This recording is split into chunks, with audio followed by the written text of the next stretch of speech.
Hey everybody, welcome to the Behind the Fiends horror hangout for October. Sorry about that. I'm trying to test my audio to make sure it's just right. Okay, never mind. Hope everybody's had a week, having an awesome weekend. I had a good day today. Got to hang out with Sarah Frazetta. If you all don't know who she is, her grandfather is a very famous artist in the fantasy horror genres of like comics, movies, etc. Frank Frazetta. So got to hang out with her for about an hour today and talked about her family history and how she's keeping her grandfather's legacy going and projects and the website and stuff that they've got going on. If you want to go check out their stuff, it's frazettagirls.com.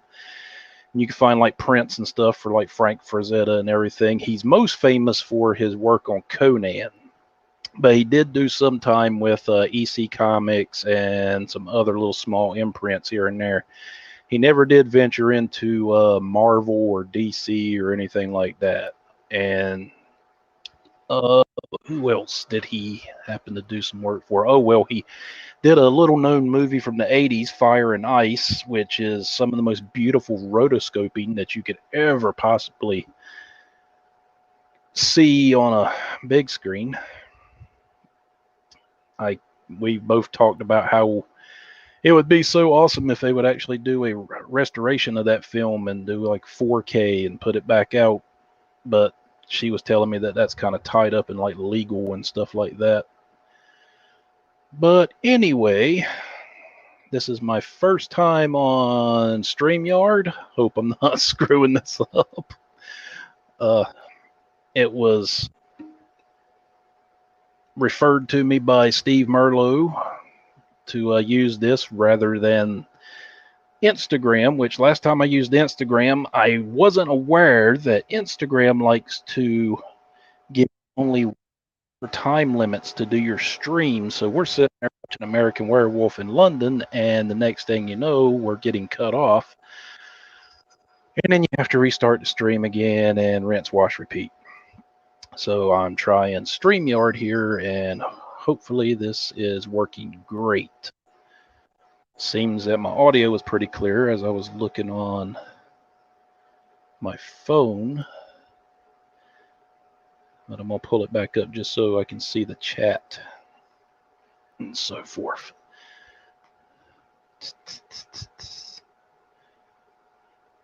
So we're going to watch 1986 James Cameron's Aliens, which is the official sequel to the 1979 movie Aliens, which has Sigourney Weaver in it.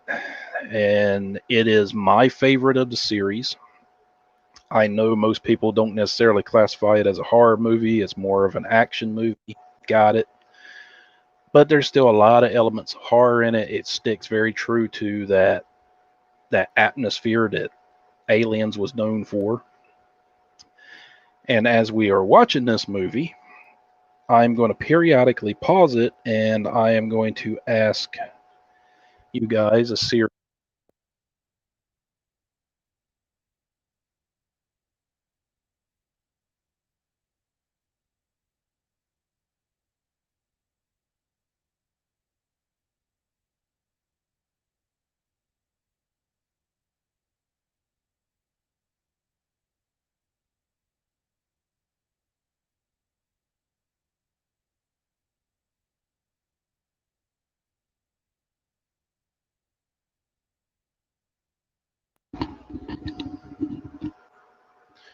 Can you all hear me now?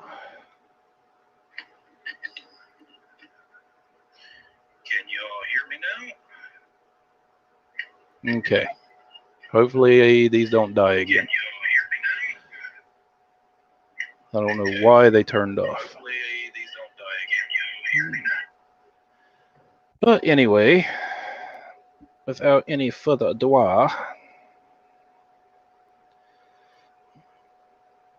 turn that back down. But anyway, I'm going to stop the movie in certain parts, and I'm going to ask you guys trivia questions, and whoever answers those trivia questions correctly, you're going to win a prize. And I've got a few prizes down here, one of which is, it's not the point. I have a Boris Karloff Frankenstein collectible figure from NECA. I have an Aliens 40th anniversary art book. I have the that I did a video for already for Michael Myers. But you guys need to know how to paint because this thing is not painted, and I hope you got steady hands. Don't ask me to paint it because it would be terrible.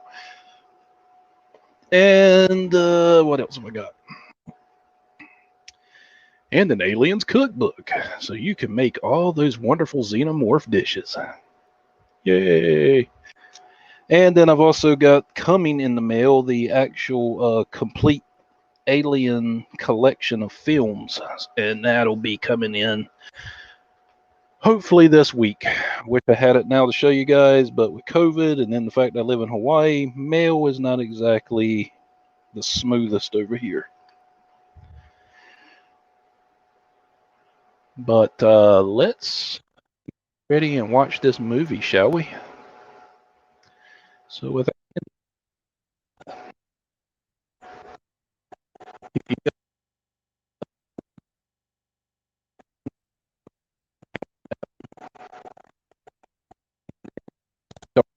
at the same time I do.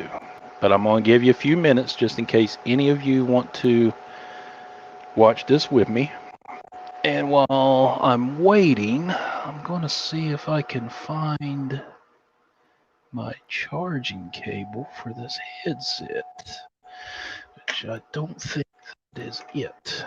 And it is not. But that is okay,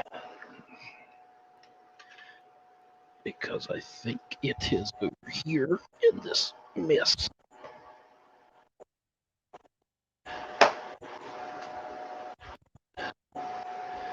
Wunderbar. So as I'm doing this,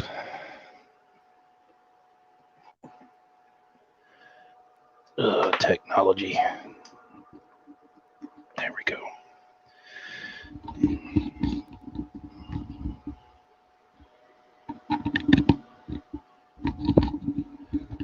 There.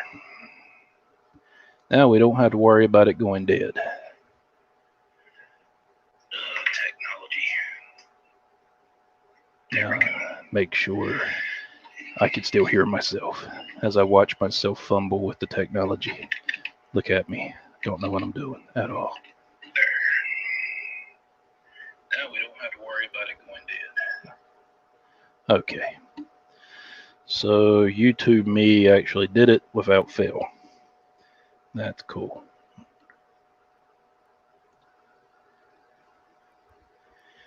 Hi, Michelle. You're not ready? Okay, I'll wait.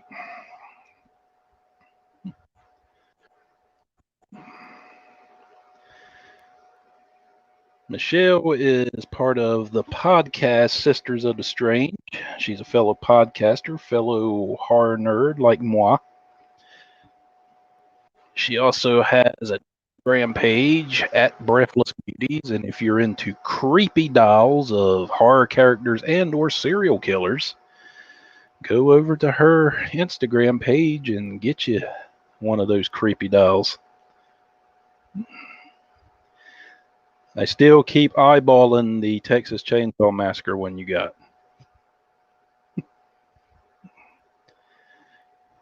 But after paying my vehicle taxes over here in Hawaii, it kind of set me back a little bit. I can wait.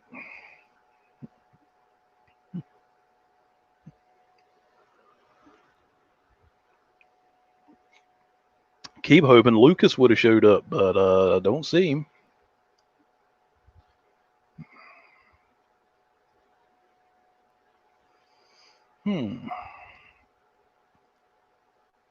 Banners. What kind of banners can I create?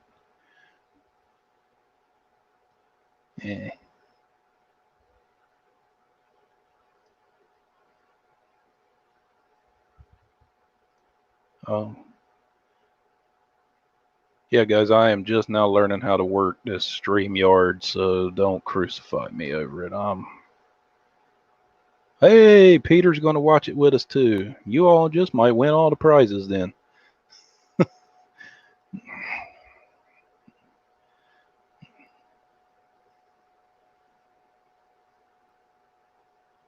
me minimize my ugly mug on my computer.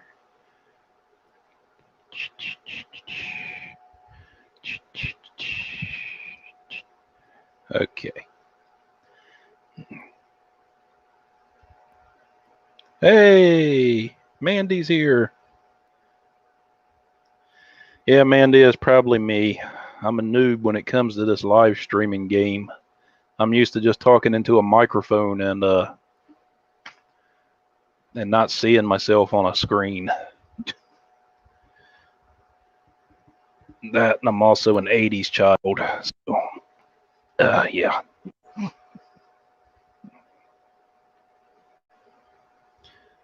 Oh, Lucas, where are you at, my friend?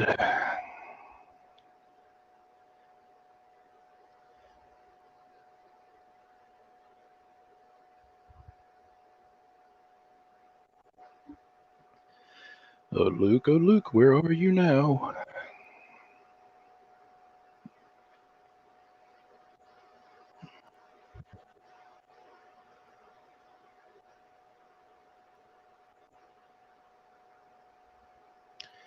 So let me know when you guys is ready.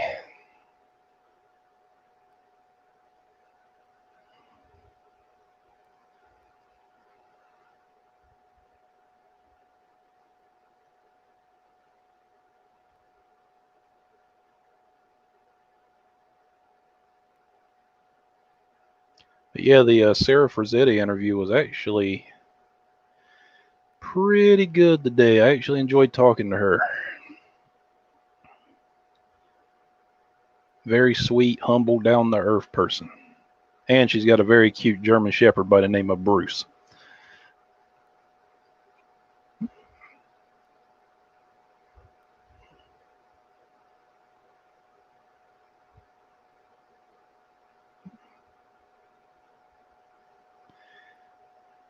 Well, Luke might be busy with the family.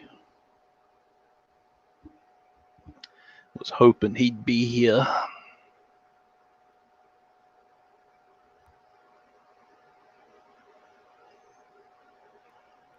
Maybe we can get Steve on here too. But I know he's doing his live stream.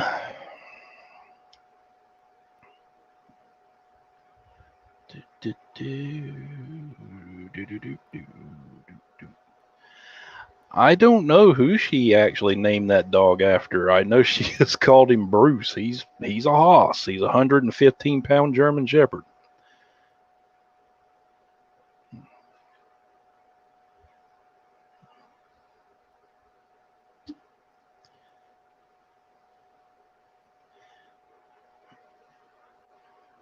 Maybe Steve will stop by.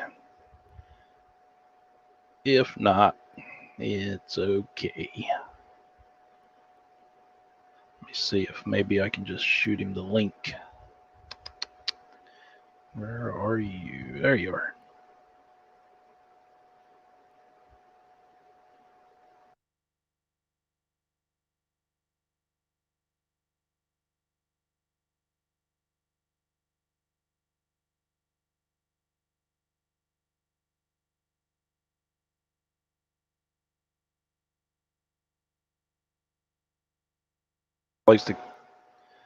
This headset just likes to cut off on its own, and I don't know why. Just bought this stupid thing last weekend. It's like if you quit talking for a certain period of time, it'll just cut off, and I wouldn't even stop talking for what, like 30 seconds?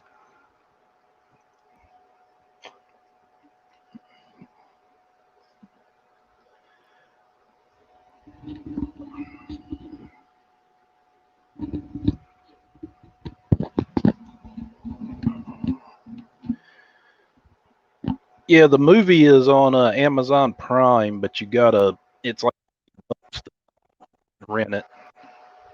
I was hoping maybe it would have been part of their Prime, where you could just watch it for free.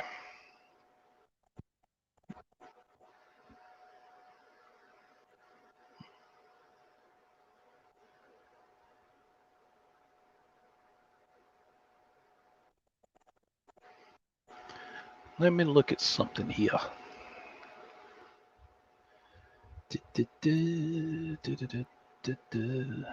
Can I? No, I can't. Shoot.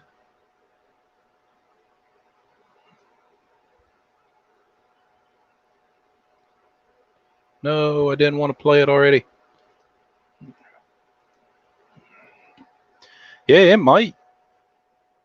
It might be on HBO Max. I didn't think about that, but it might be. But I already owned it on Amazon, so that's why I pulled it up.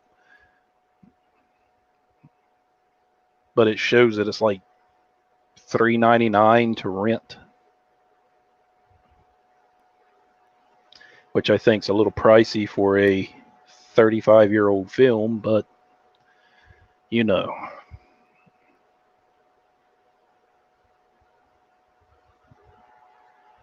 Could have swore my cat walked by. I think I did.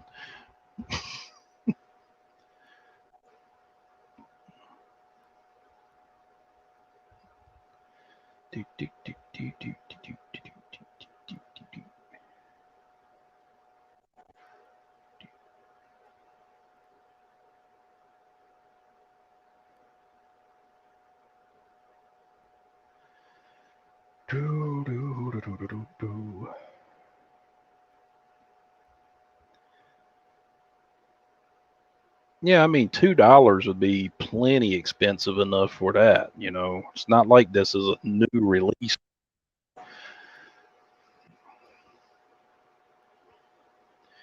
But Bezos has got to get that money so he can fly his penis rocket to the moon.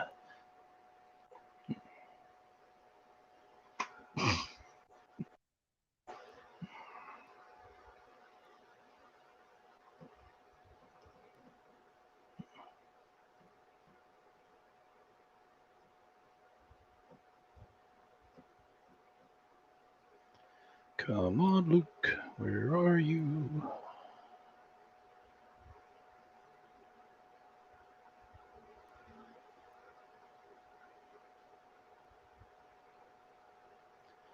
Hey, Johnny Tardis just subscribed to my channel. Thank you, Johnny.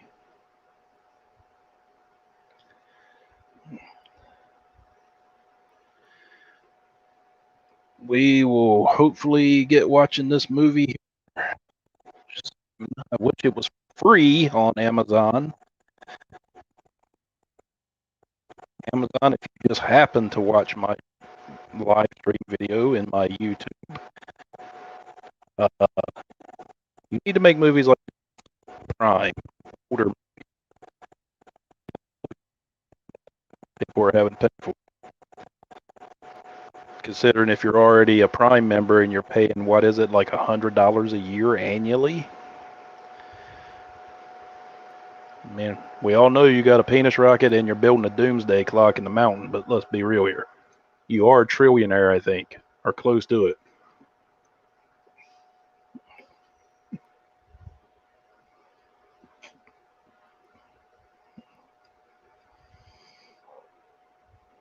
Yeah, Johnny, anybody wants to watch it, man, just let me know when you get it pulled up and I'll do a countdown. And we can all watch it together. And I don't know if you were here earlier, but I'm going to do trivia for that I'm pulling from IMDb. And I've got a stack of goodies over here next to me that I'm going to be giving away to whoever answers the questions correctly.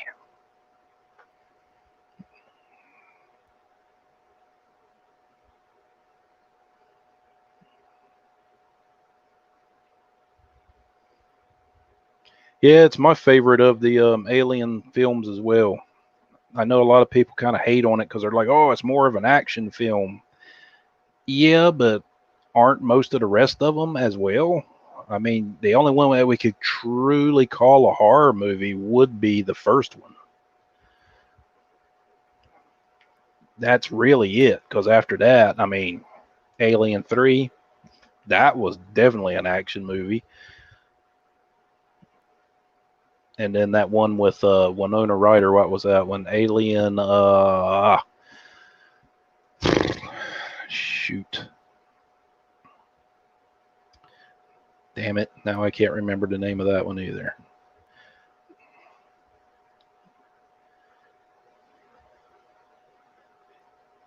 No, I'm curious.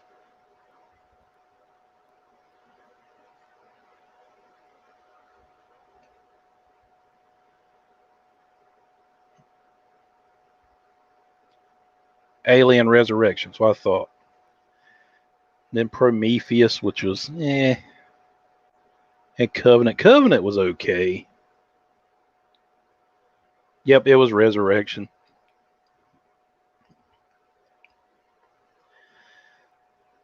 It's the one where Sigourney Weaver went down to the xenomorph nest and she was rolling around in the middle of them and stuff. That was like super creepy. It's like the one scene that I do, it just stands out to me.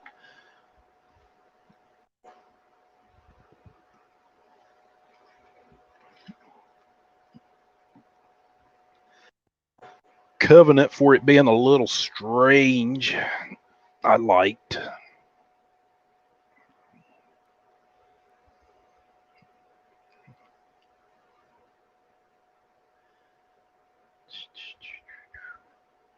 Michelle, were you able to? Michelle and Mandy, were you able to find the movie?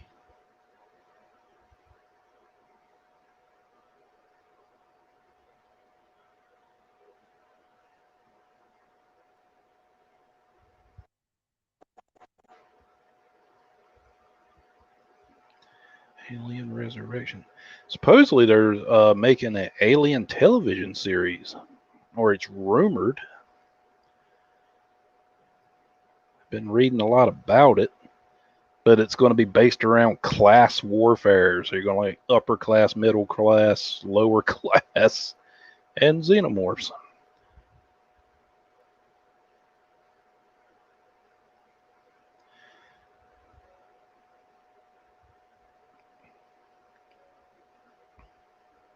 That's that's terrible. They ought to have it free. Hold on, let me look at Peacock because I got Peacock and you can download that and watch it for free as well. No, because Peacock's Universal. Never mind. An Alien franchise is Fox.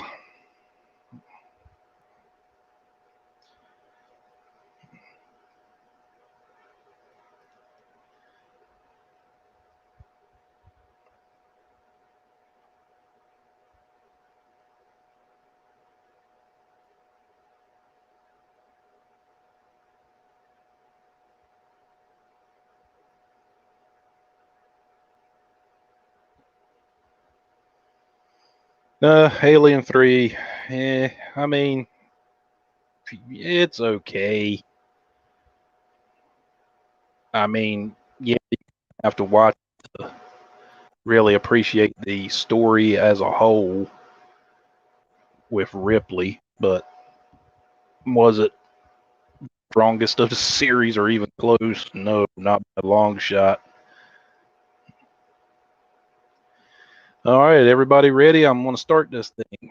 Just give me a thumbs up or a deuces or whatever.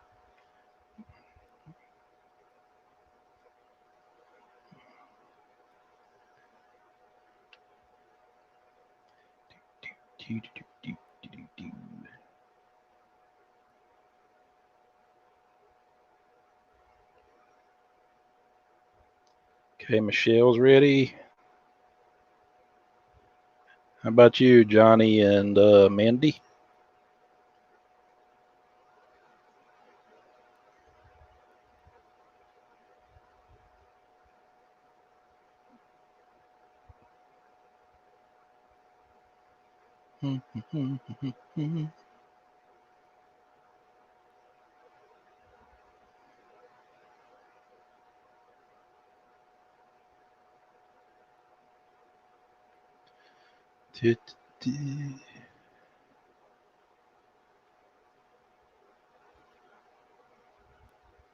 Okay.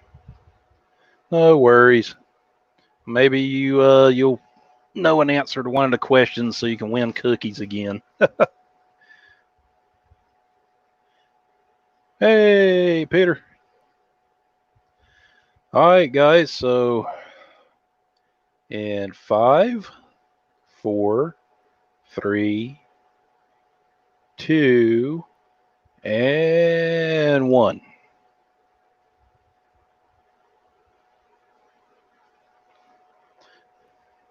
Oh, okay, Johnny. I'll wait. We're only on the 20th Century Fox logo.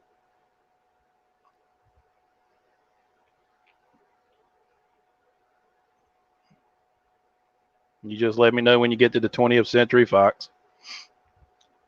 We are 8 seconds in.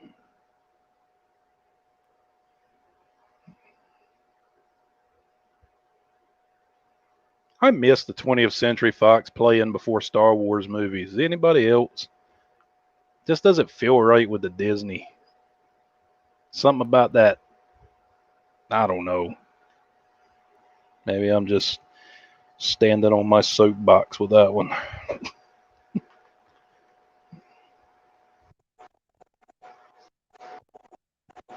Just say the two just went hand in hand. Which I guess Disney owns Fox now, so I guess they could start using it again. Or they have a partnership. I don't know. Because I know they're using X-Men and Fantastic Four. They got Spider-Man from Fox.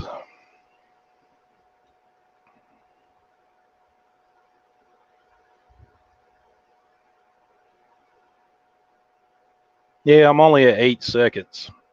So no worries. All right. So in 5, 4, 3, 2, and 1.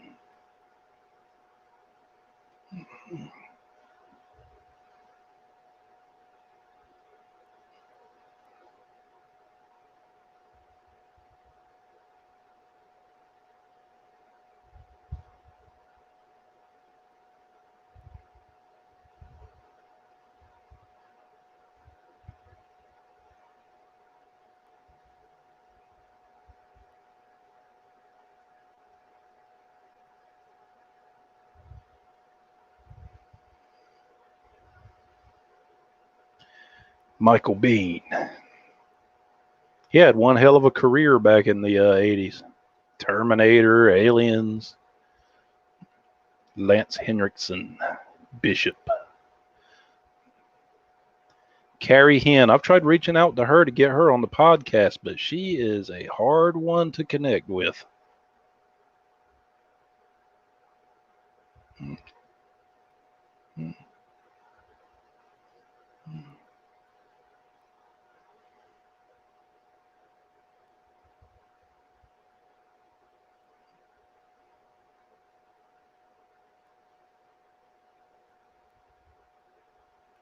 Peter, you'll like this movie. I know Michelle was telling me you're not much of a horror guy, but this is not necessarily so much horror as it is action. I mean, it has some jump scares here and there, but I don't know if I would necessarily call it a true horror movie.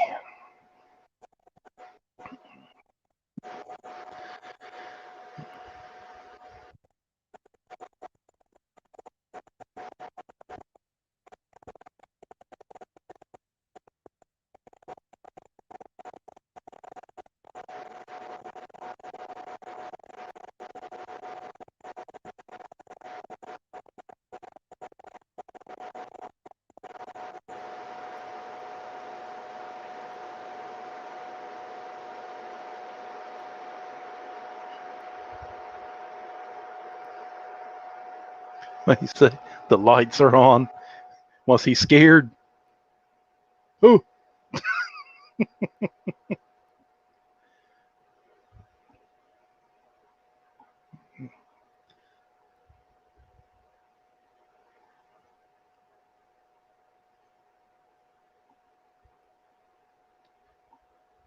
This movie sounds really good with this headset on.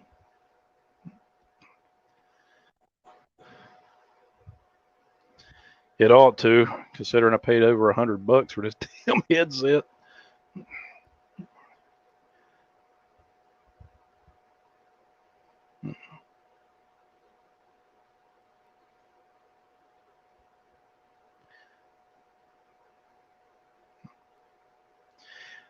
Hey, Luke. About time you got your ass in here.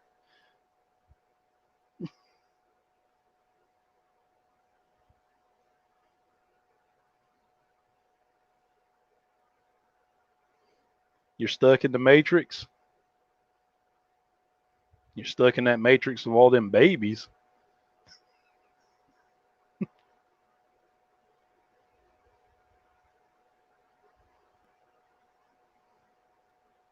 How do I climb inside you? I don't know, man. That's a little weird. That sounds like some Buffalo Bob shit. Hey, try to have you wear my skin. Though I'm a bigger boy than you are, that would probably look like a duster on you.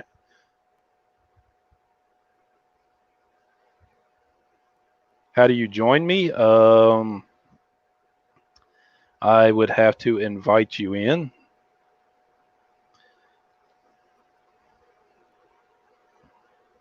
Which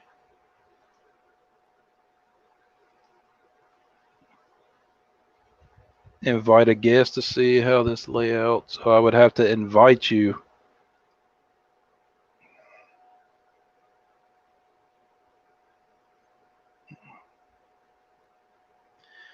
So I go down here.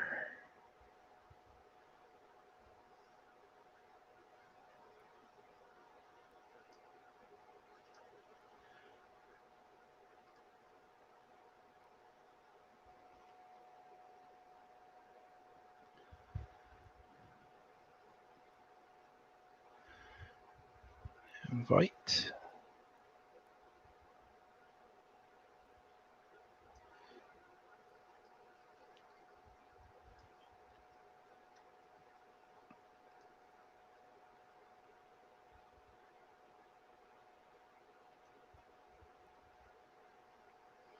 Hmm.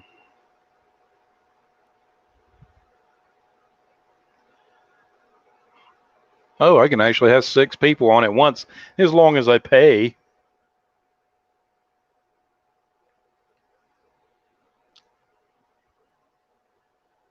I mean, we can Zoom.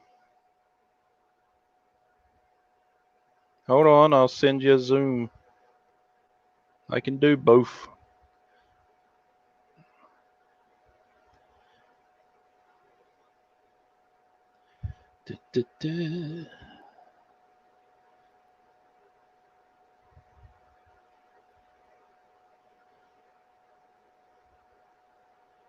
Oh, shoot.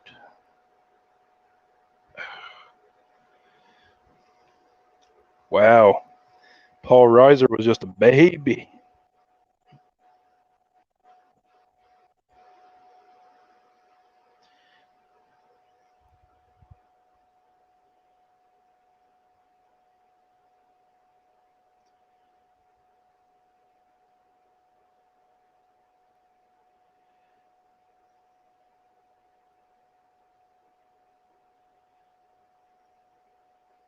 All right, Luke, I'm getting ready to send you a Zoom.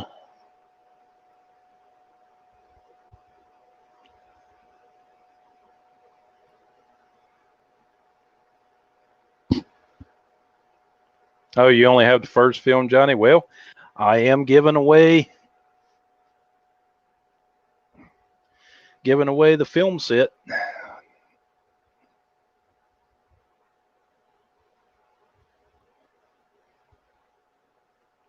A vocal orgy. Jonesy. Yeah, the kitty cat.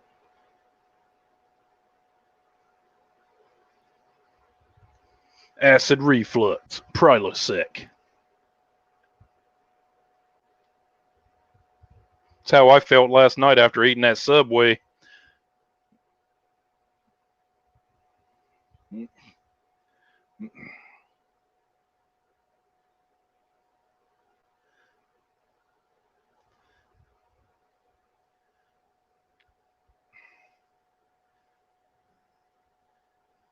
Remember Le Mans. Just do Le Mans.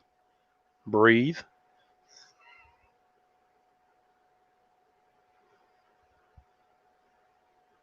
That's just constipation.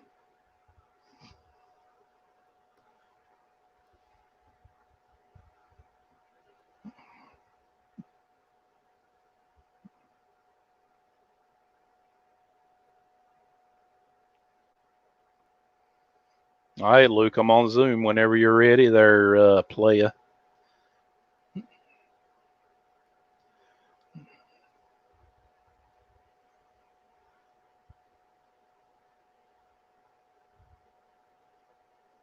Is that the Bulgarian flag on the chat?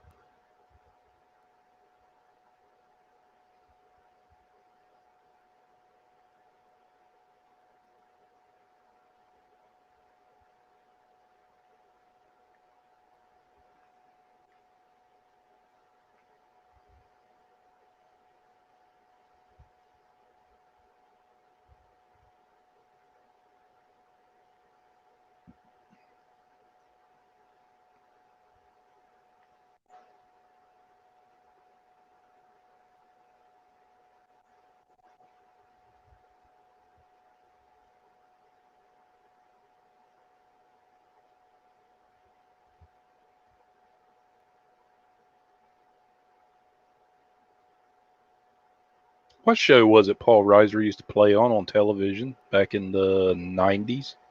Was it Empty Nest?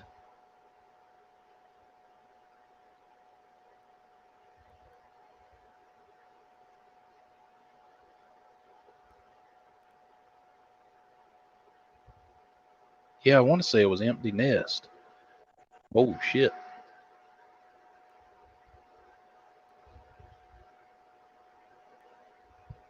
Yeah, with Helen Hunt. So that picture right there of Sigourney Weaver's daughter is actually Sigourney Weaver's real life mother that used for the film.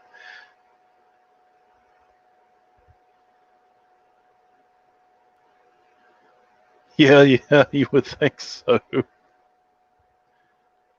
Yeah, Mad About You. That was it.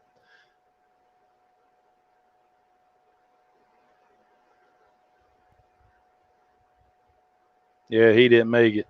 He didn't make it.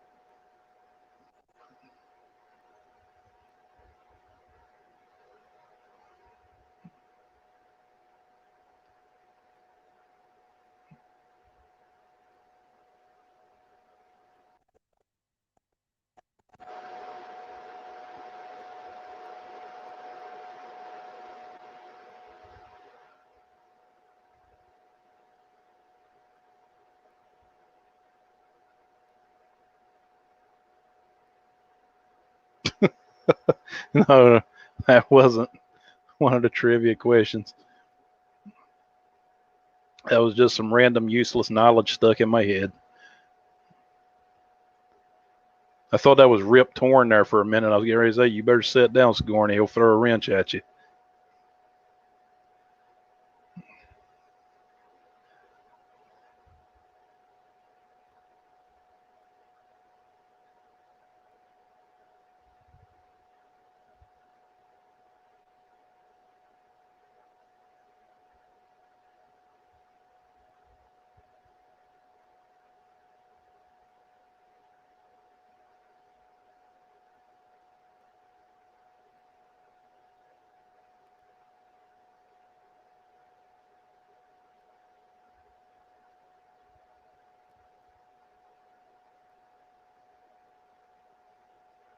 Yeah,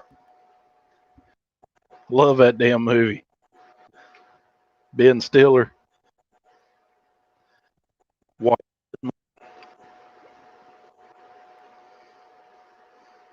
That picture up there, that's just showing me taking a bull by the horns, but that really happened.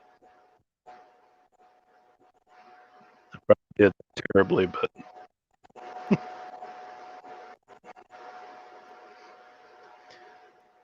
it's my fitness consigliere, Michelle.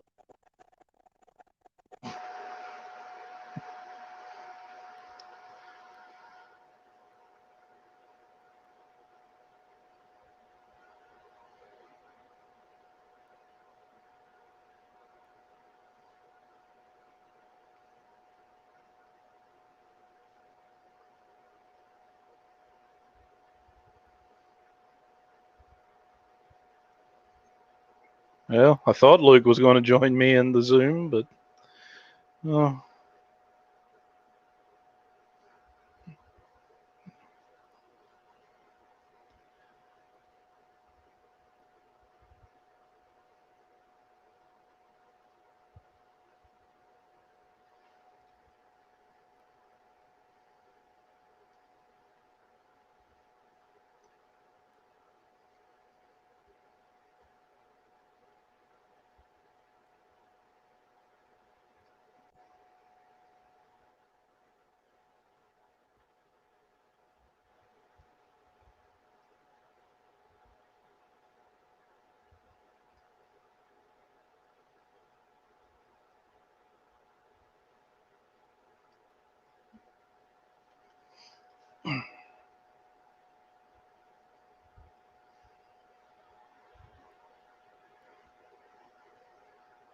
Sorry if y'all can see my mess behind me in the corner over there. I've been cleaning my bedroom and I've got all kinds of camera equipment and God knows what that. Yep, yep, yep. Over there.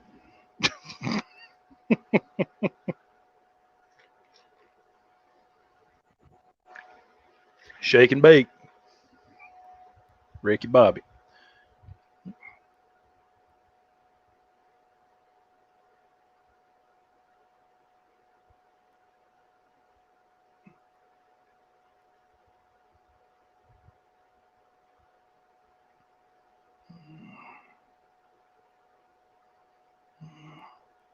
Oh, you should see my closet. It looks like a damn library exploded in it.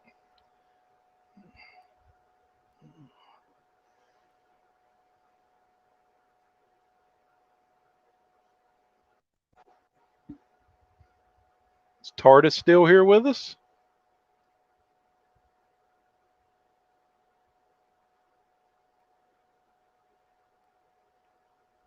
Mom Buster.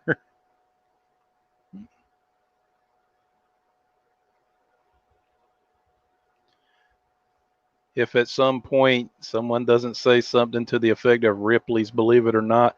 Yeah, but you got to say it in Jack. You got to say it in the voice of Jack Palance.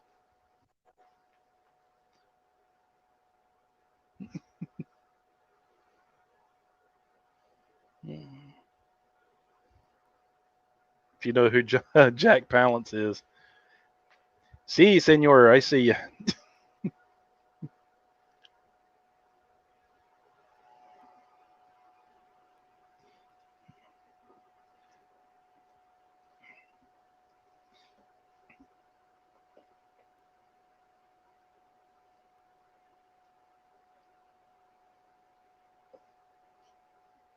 So when I go to ask the trivia question a little while, Michelle and Mandy and everybody else knows, um, go to my Instagram at BT Fiends podcast _official and just send me a DM on there with your address if you happen to answer the trivia question correctly. So that way I can mail you whatever you want.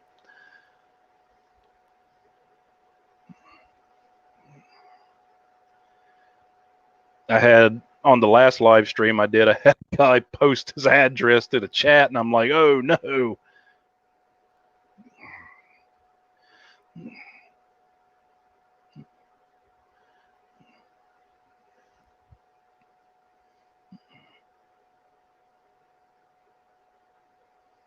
Well, I mean, I'm pretty sure you're going to want cookies again, Mandy.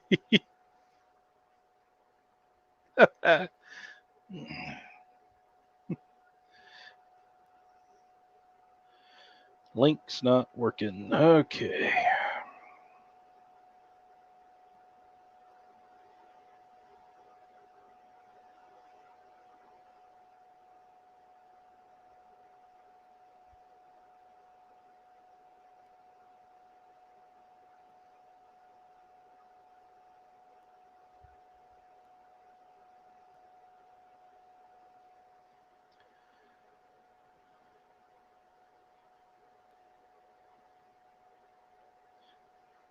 Oh, yeah.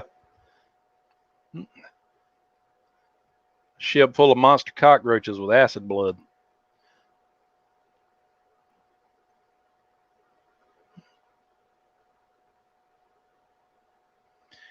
The $1 million might take me a little time. I'm gonna have to plan out a good bank robbery for that, but the cookies I can do. Got to put together a team, like Ocean's 11 and shit.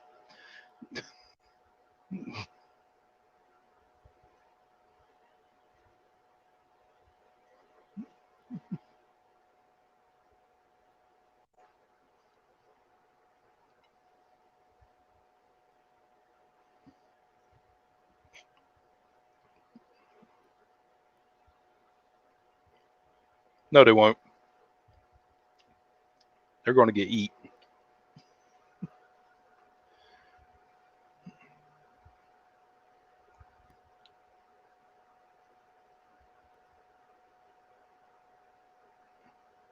Hey, I'm going to be able to talk to Luke.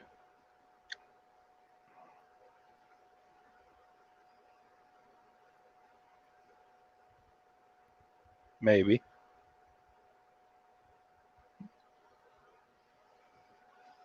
Yeah, I know, right? Supposedly his son is going to be in the oh, hold on, Luke. Yeah, supposedly his son is going to be in the Salem's Lot remake that they're doing. Hey, Lucas, what's up? Why doesn't my video work? You got to turn the camera on. It's a little icon at the bottom of the screen. There we go. There you are.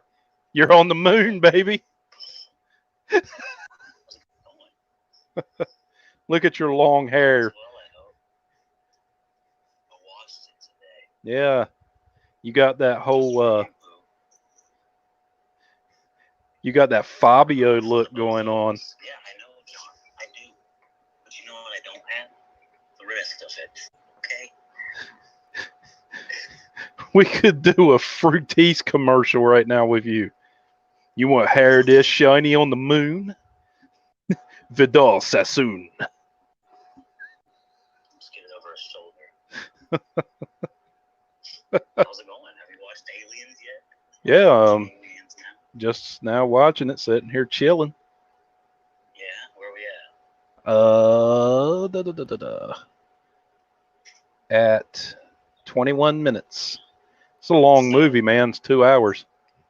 Yeah, I know. Has she woken up yet? Yeah, she's out of her cocoon. How long were they out for?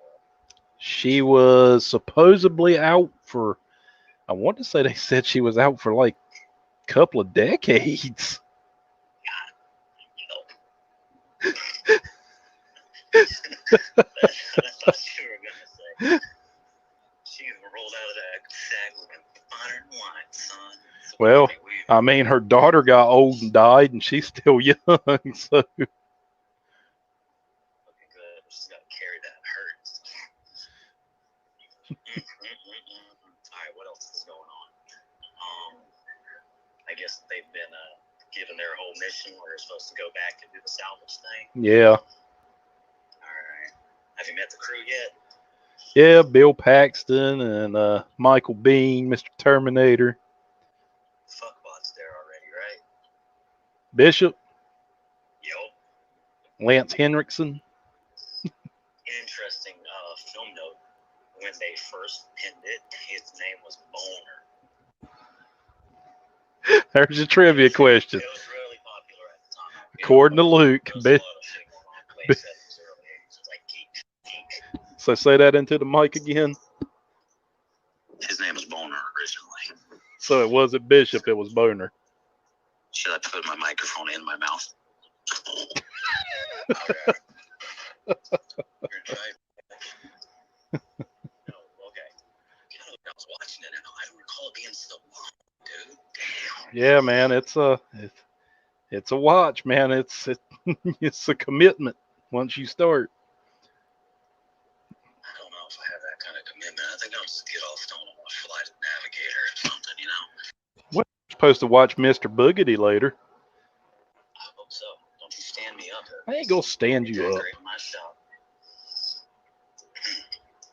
I'm actually kind of mad about how they killed off all the characters from this film for Alien 3. Apparently, only Ripley survived.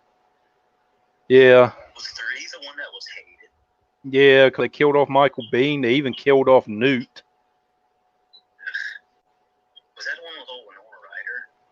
No, that was Alien Resurrection. That was the one where Sigourney Weaver jumped down in the alien's nest and was like all rolling around and frolicking with them. That one even counted like chronologically? Yeah. The numbers at like unofficially 4? Yeah. Okay. That's the one everyone hated. That old Ron Perlman, that big old pussy monster alien. I sold that toy, dude. It was very unsettling. Well, it was a failed Ripley clone. Yeah. Apparently, originally, if they actually wanted it to have male genitalia, but they said that was a bit much. When you look at this thing, you're like, that was the fucking line, a donger, because this thing's stomach is literally a giant snatch. Anyway, I digress. It looks so funny with your background being the moon because it looks like you're floating in space. This is where I'm keeping all the aliens and shit right there. Do you talk to your doctor with the moon in the background? I'll teach you how to change it. That I do know. It's due to all my shrink appointments I have to do.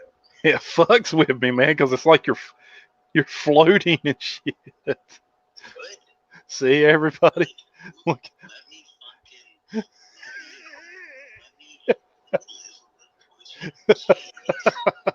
The missus is giving it to me. You're giving it to me. All I wanted to do is be 7 o'clock so I can go hang up the spooky shit and talk about Mr. Foods for about 2 hours. Can the old man have a moment, please? Yeah, I'll give you that. Aliens, though. Interesting. Would you say the first one is more of a horror movie? Yeah, that's what we were talking about earlier. If you really look at them, the first one was it's more, atmospheric horror, claustrophobia, jump scares. Yes, follows everything to a T as far as horror. I heard that the original aliens were just like crackheads and trash bags. Well, like they were just trash bags. That's what they made costumes out I of. don't know.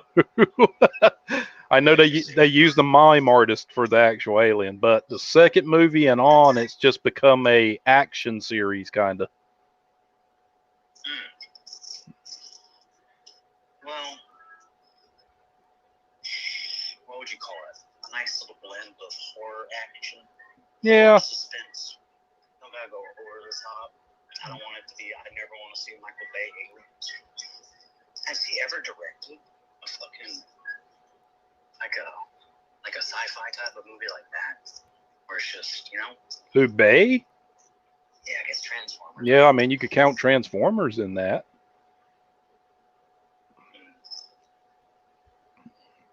Interesting. But what a stupid thing that is, huh? What, Transformers? Yeah.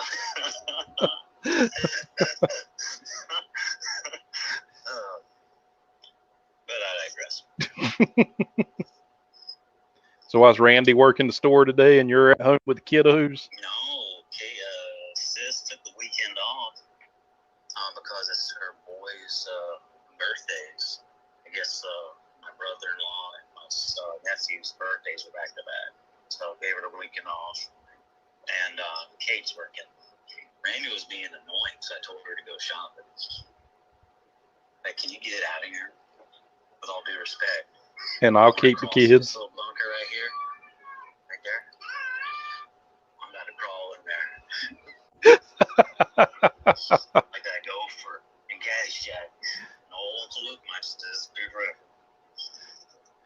Do I hear Mr. Magnus in the background? That's Miss Amelie out here looking at her ants. Pops has got to get her an ant farm. That's her favorite shit right now is looking at bugs. Hey, maybe. You know what? It's kind of fucking cool. I get it. Hey, maybe she'll go to college and be a, what do they call them, an entomologist? They study bugs. Maybe. I'm guessing she'll probably be a drug dealer. Johnny Tardis on the chat said Transformers and the god awful Teenage Mutant Ninja Turtle films with Michael Bay. He knows what's up. Yeah, he does. I still haven't seen TMNT. You aren't missing anything, man. They don't even look like turtles. It's not even like how they look as much as it's like, how can they sit there and look at these scripts and look at this dialogue and be like, that's it. Go with it. Because he made a shit ton of money making a Transformer film. I guess as long as he gets asses in the seats, right? There are people that love that shit, man. So we'll put the TMNT up on our swazometer one night so you can destroy it because it's bad. Is it pretty bad? The second one was good. Like a solid 4. The second one was good only from the standpoint of Krang. That was about it. And Bebop and Rocksteady looked okay. Movies need to become ridiculous again. You know what I'm saying? I need to see an infusion. Possibly something. Sexual things. What's going on in the movie? Where we at? Lily's hiding. Did Paxton get stabbed yet? No, but they had that chick doing pull-ups and like embarrassing all the other dudes on the ship. Yeah, they gave the turtles human-looking lips, he said. I see where your mind's going.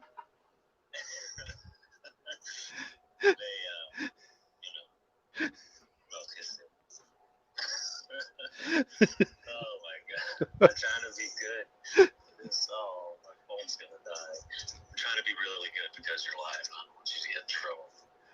We're trying to grow the podcast. Yeah. But I got some of them right here.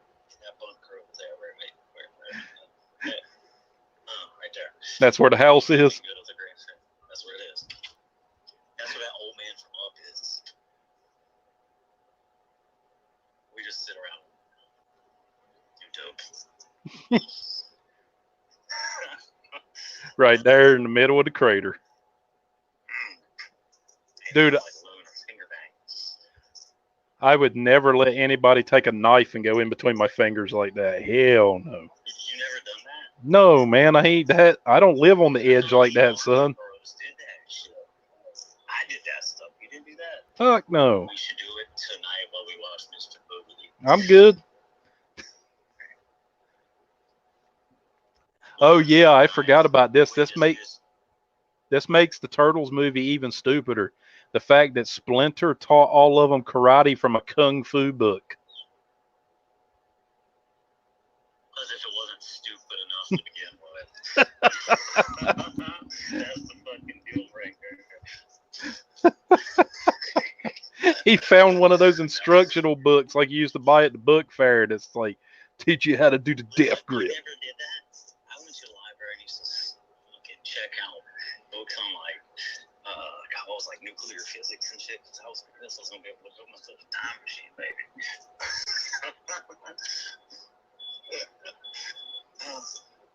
You laughed. Yeah, the cartoon did kick ass back in the day. I will agree. Hell yeah, it did. It made Luke. I had a friend that had all that shit. It made Luke go to the mall one time to meet Michelangelo, and he ended up being a guy with a trash bag on his back, painted like a turtle shell. He was all you can just reference the episode, actually. Yeah. Use to listen, guys. Yeah, we Go get it. we did an episode where Luke talked about that, how it broke his heart. Before I was actually paying a professional for care, John and I spent most of COVID. You said you were sitting there going, hey, Mom, I can see him. I see him right over there. You said when you got around that corner, it was the saddest shit. It was bad, dude. My God. All right. Well, you guys, maybe we should do something. Maybe we should do a live Mr. Bogey. We can. Maybe. All right. I got StreamYard now, baby. I'm figuring this one out. Merlot. I'm gonna charge up the old phone a little bit and see if I can jump back on. If not, then guys, we got Mr. Bogey coming at you later. Enjoy the rest of Aliens. Spoiler. Well, Peter's on here. Peter's never watched it, so don't spoil it for him. No, that's all I said. I'll talk to you guys later. Goodbye, John. Goodbye, Luke. I'll see you tonight. Give him the ooh ooh.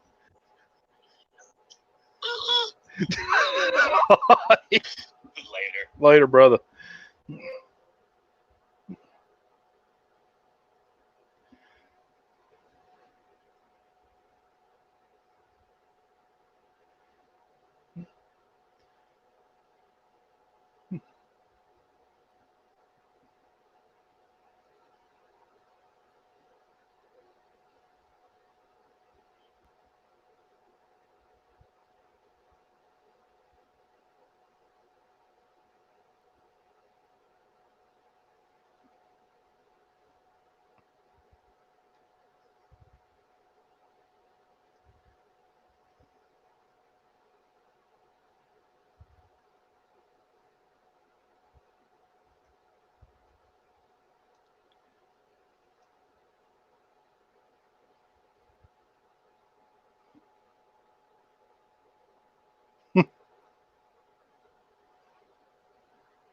Do a watch along for Teenage Mutant Ninja Turtles. I mean, we can.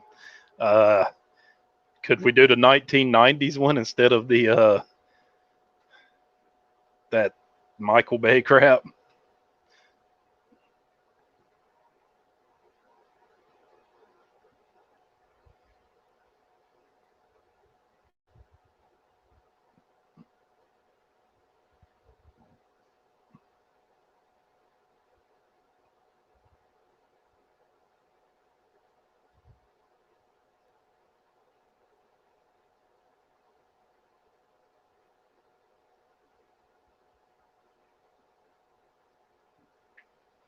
Then 1990 it is.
I'm just glad I can jump in here tonight. Our time to...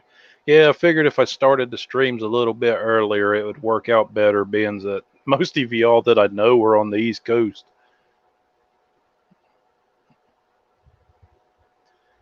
All right, I got a trivia question. Trivia number 1. So one of the alien eggs that was used in this movie, where is it located now?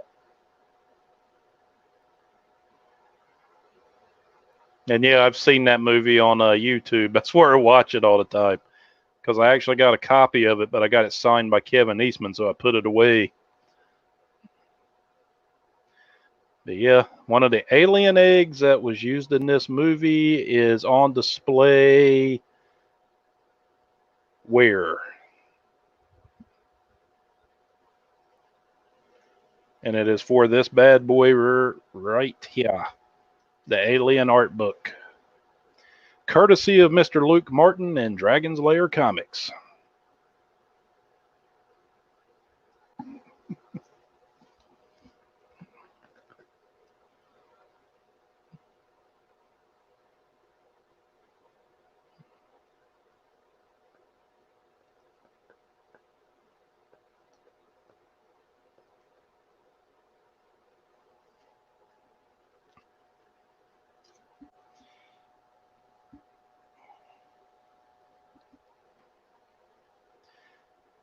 The prize is this.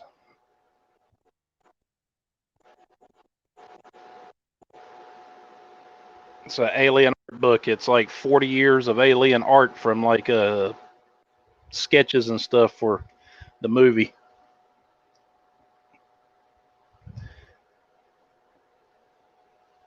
All right. I'll pause the movie too, but it is one of the alien eggs, and it is on display where?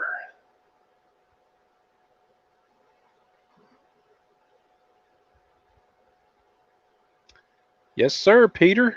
You are correct. Well, Peter just won the alien art book. Congratulations, Peter. I'm sure you'll enjoy this. It's basically just concept art that they were using for the movie and stuff. Pretty interesting.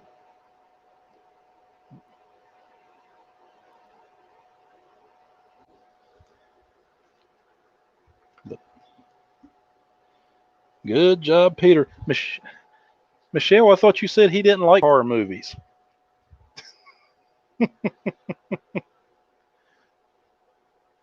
All right, I'm starting the movie back. So Peter won the book.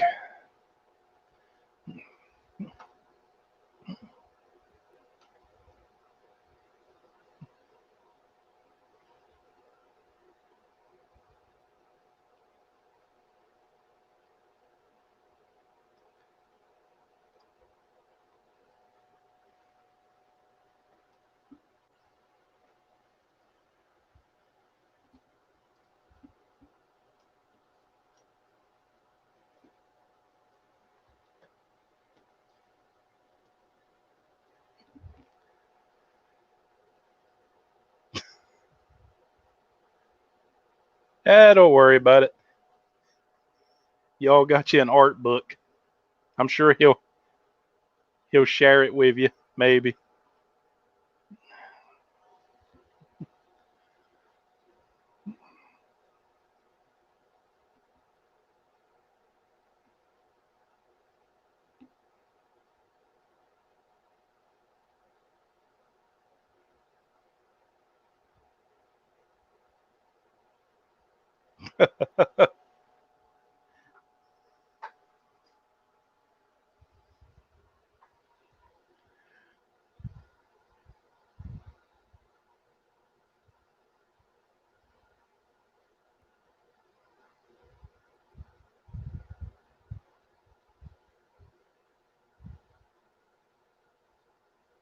I remember I used to rent this movie all the time from the video store and would just watch it over and over and over.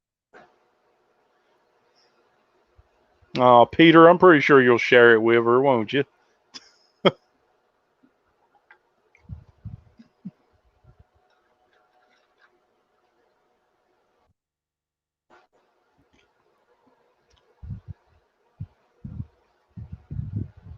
Yeah, you tell him, Bill Paxton.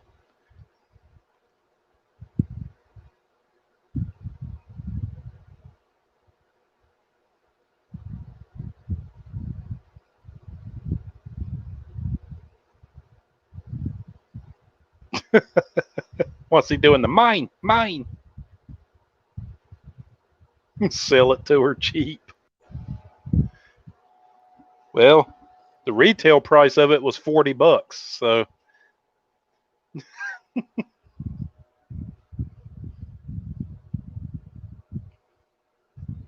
I mean, if you need a promo code or something, I can give you one.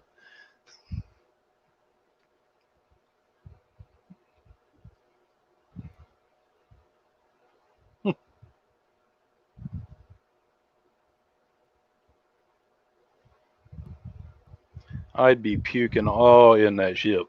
I used to hate that when I was in the military and when we do those combat landings in the Middle East. You'd be in the plane just flying along, and all of a sudden they'd right down to the runway, and it felt like your stomach was about to come out your nose.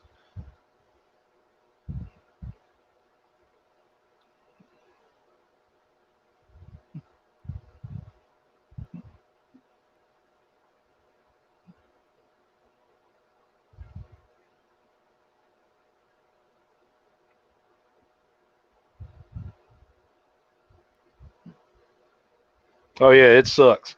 And then you sit. I was sitting next to this kid, and he's sitting there going into a vomit bag. Thank God I retired.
Yeah,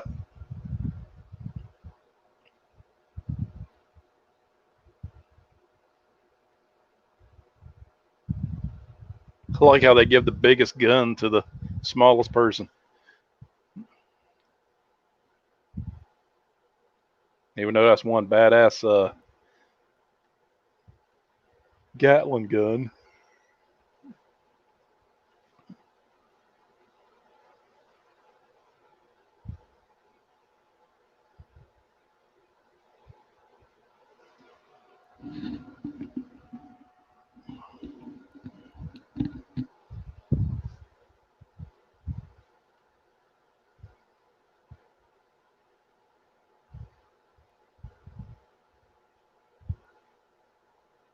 I can't remember her name, but she was like a very popular character back when this movie first came out.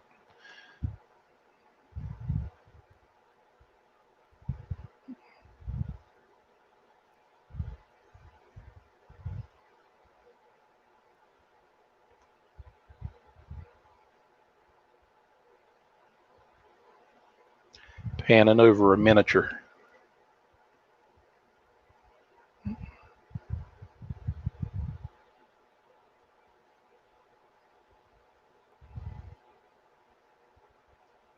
Could have been.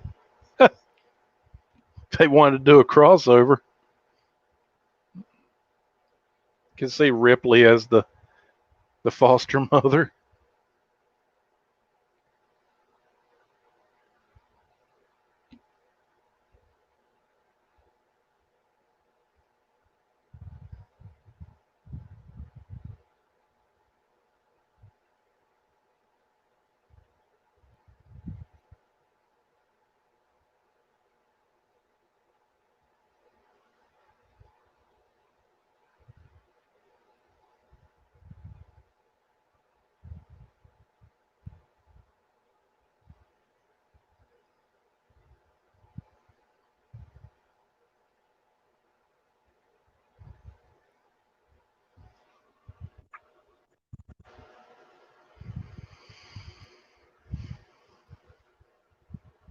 Can you all still hear me okay?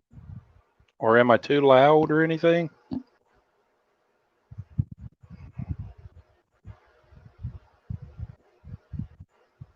Yeah, any woman that can do more pull-ups than me is definitely a badass, which I'm going to go ahead and say it. I'm not very good at doing pull-ups. One, I'm a fat boy, and two, that's a lot of weight to be trying to pull up over a bar.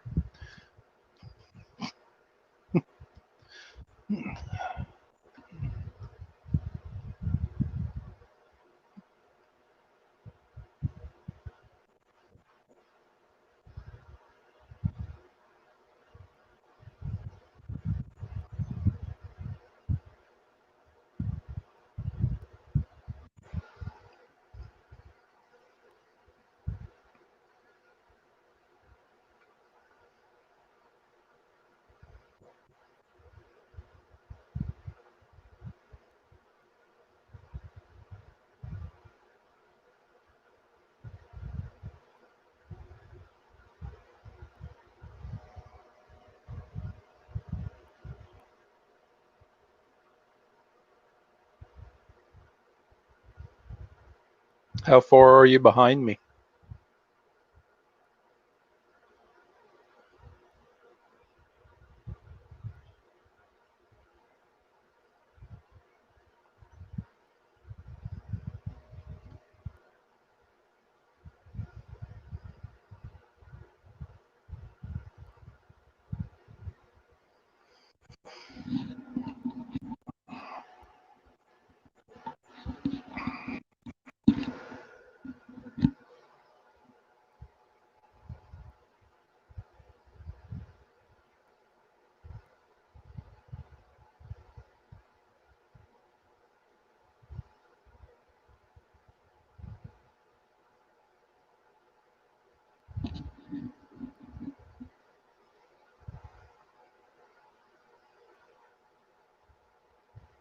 Oh, shoot, I forgot all about that. Near Dark with Bill Paxton.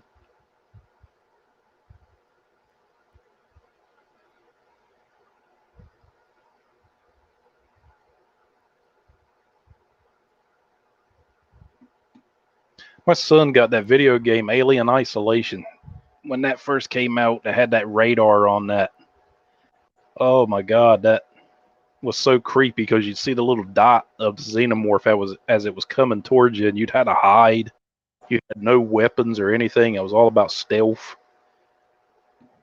I'm not the biggest video gamer in the world, but I enjoyed watching him play that. That game was scary as crap.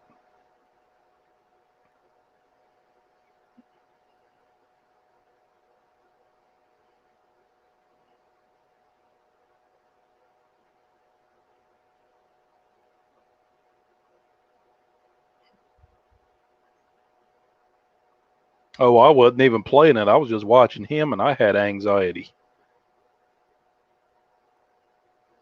You'd be hiding under a desk, and all of a sudden you'd see that bony tail just kind of come around the corner, and you have to stay like completely still.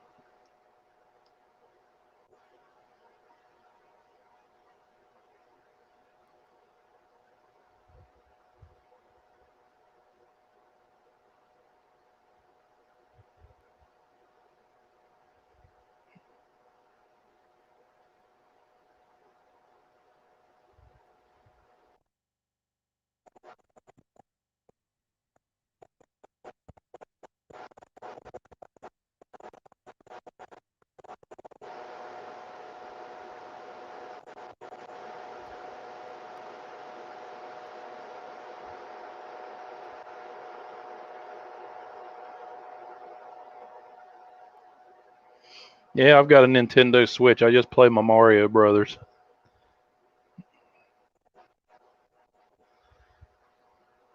Gavin tries to get me to play Call of Duty and stuff with him, but I suck at that crap.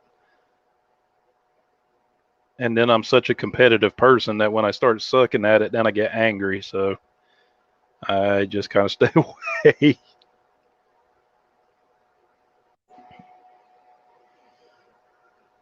Yeah, I wish I could have had been the one that created that Mortal Kombat back in the day. All the money. that they've made.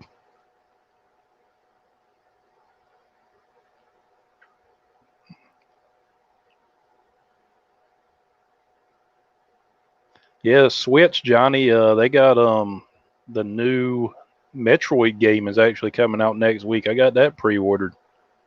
I've been waiting forever for a new Metroid game.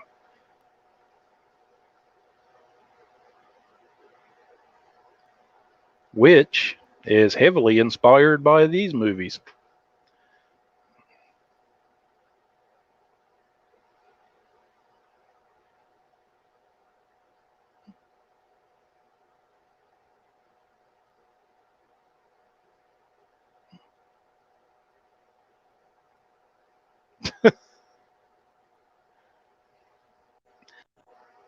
I used to kick ass on Tekken. That used to be my fighting game. I'd use King or Kazua on there. And that was my two guys.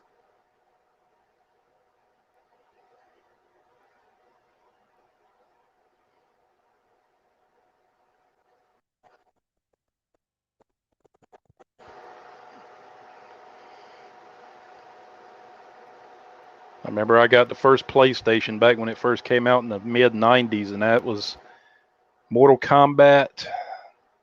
And what was the other one I had? Ace Combat,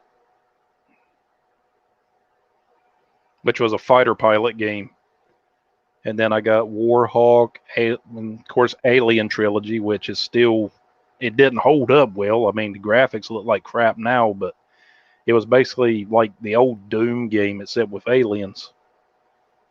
I still remember the cheat code.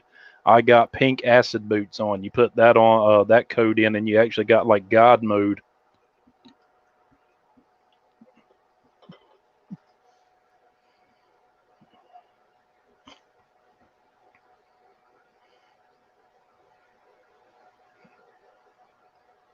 Yep, Street Fighter. Switch has actually got a Street Fighter collection of all the originals. I think it's like $25.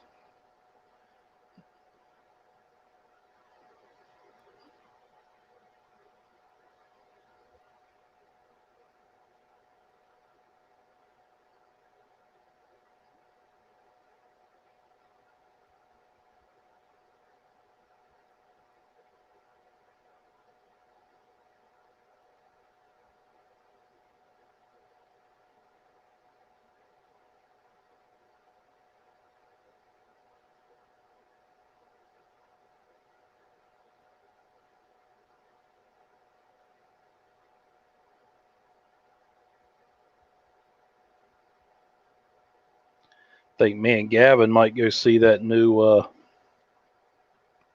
Venom movie that just came out probably tomorrow.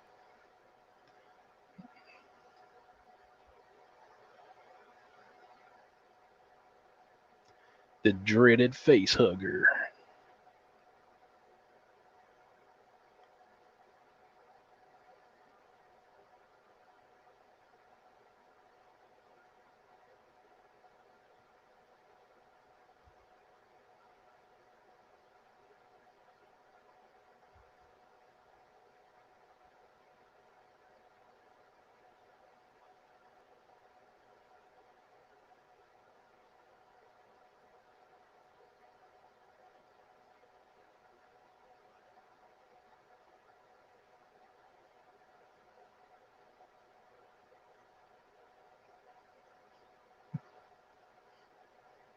It's Vagina Spider.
Oh, it's little Newt.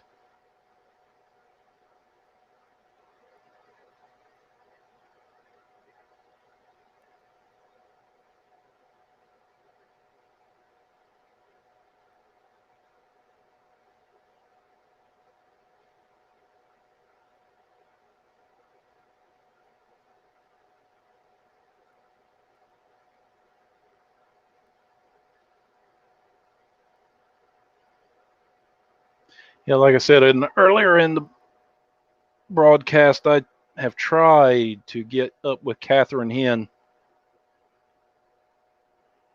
and her social media presence is pretty null and void.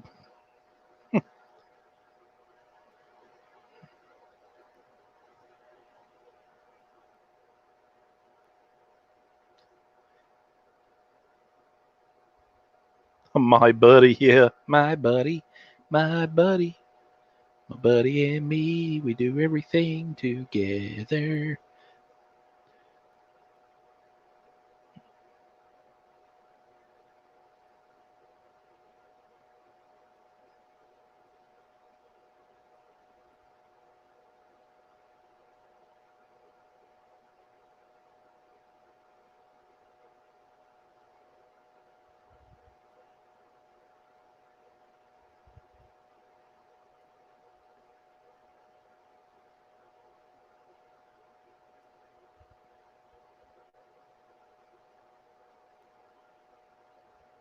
Poor kid.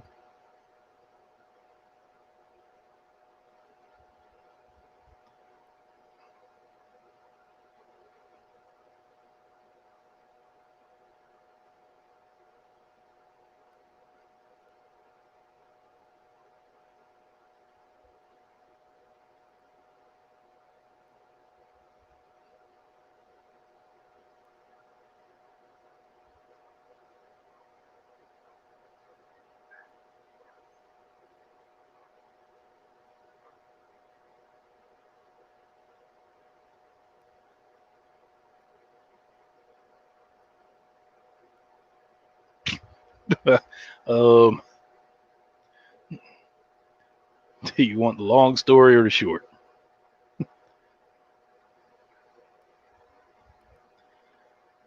Yeah, she's a school teacher, but she does do con appearances from time to time. She has a Twitter presence, but that's like it, and she rarely ever gets on there. And I've come to find out that a lot of these actors, especially like the ones from Texas Chainsaw Massacre, different ones, I mean, it is what it is, and you have to respect their privacy. Some of them just don't want to do podcasts and stuff, and that's cool.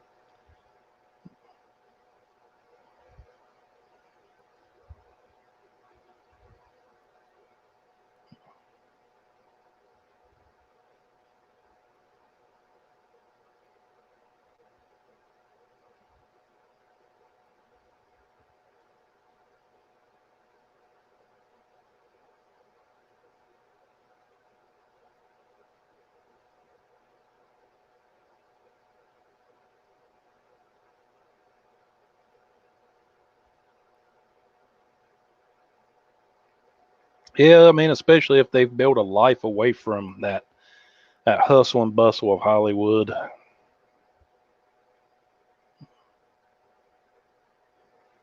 And I'm sure the con appearances is just, like, hey, I was Newt in one film, want an autograph, and it's just extra money, which I get it. Make your money while you can.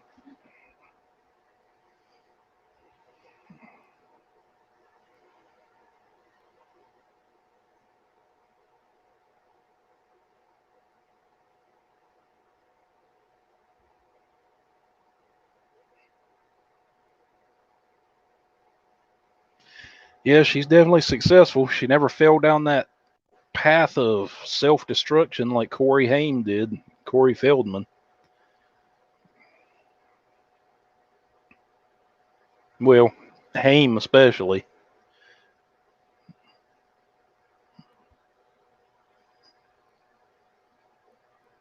And Danny Bottaducci, a bunch of them. Can't give kids that much power and put that much pressure on them.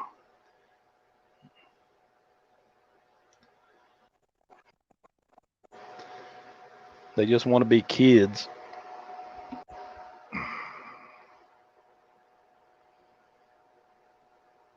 And kids are susceptible to that peer pressure of, hey, you're how old? 12? Oh, here, do this cocaine. Michelle, have you ever seen the documentary that Corey Feldman did called, I think it was called The Two Coreys or something like that? It was basically talking about how Corey Haim was sexually abused the whole time he was in Hollywood, pretty much.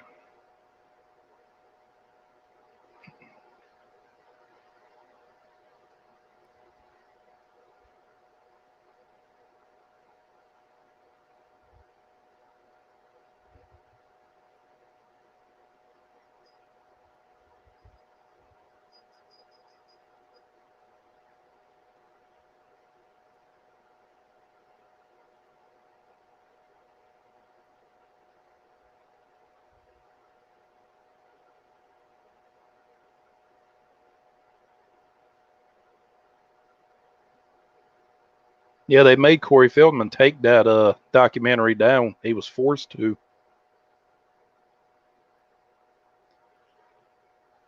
I guess Charlie Sheen's legal team and stuff. Which to me, it's like if Sheen did that, and I grew up liking Sheen, I really did, and Young Guns and The Wraith, which was an earlier movie he did, and Men at Work, and different movies like that, Hot Shots. But if he was guilty of what he did to Corey Haim, then he should be in prison.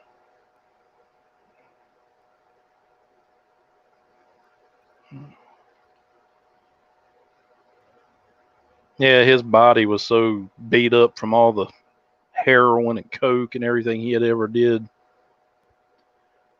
There weren't no bouncing back from that. It's like my father. My father abused alcohol when he was younger, and he's only in his 60s, and you look at him and he looks like he's in his 70s. Damage like that you do to your own body, it just catches up with you.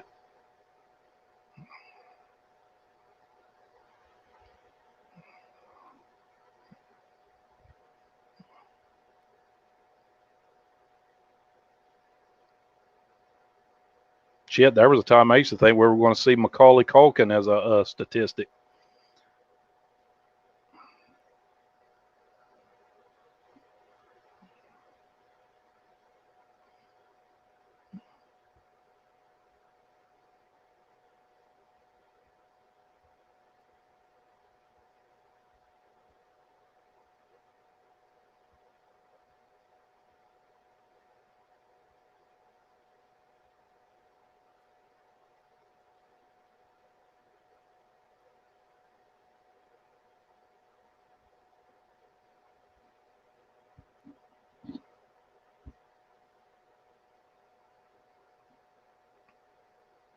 Yeah, I heard he's in that now.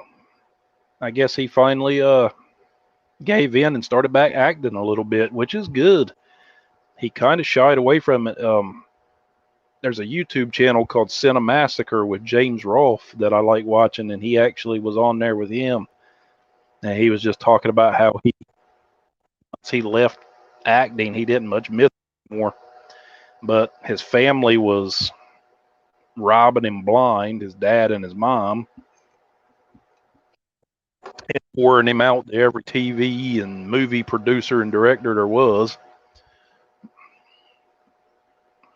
He weren't even a kid to them. He was just a meal ticket. And that's sad.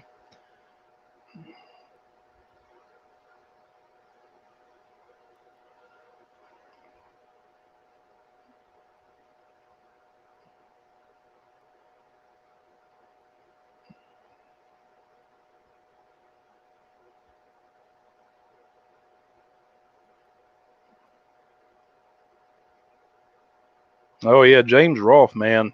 I thought I knew a lot about horror movies. That dude's like Joe Bob Briggs on steroids when it comes to that.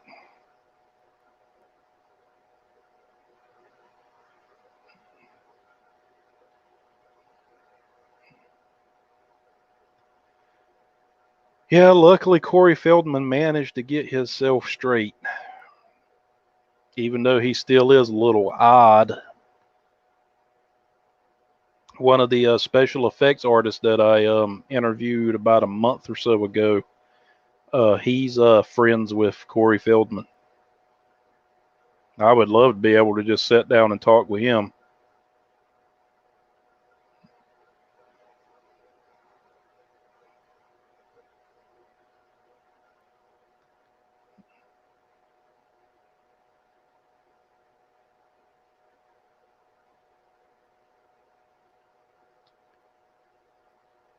Problem is he gets on the podcast and starts talking about all that stuff that happened to him, which I would not mind in the least.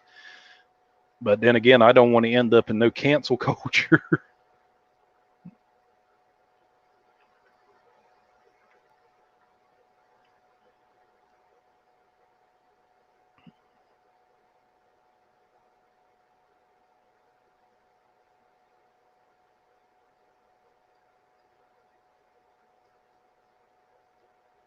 Yeah, but James Rolfe even goes deeper into horror movies. He's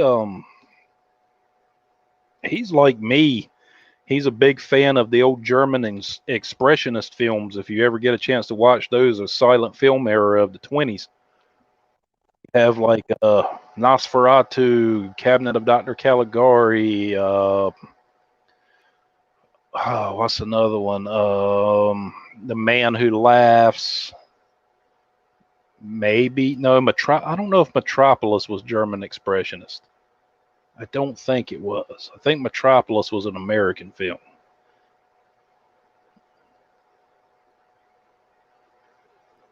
But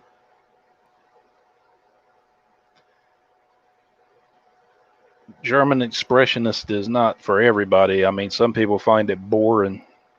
Me just being an uber film nerd, I love it because it's just the things that I look at while I'm watching it, like the set designs and the abstract way that they do things and the lighting and different stuff. Yeah, homie, that make it.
Yep, that woke up the hive.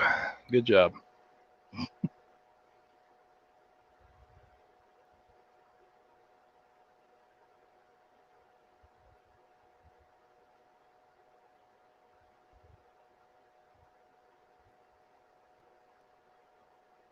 It's the one shot that I love in this movie, how they all just kind of mold in or meld into the environment around them.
Baskey's gone.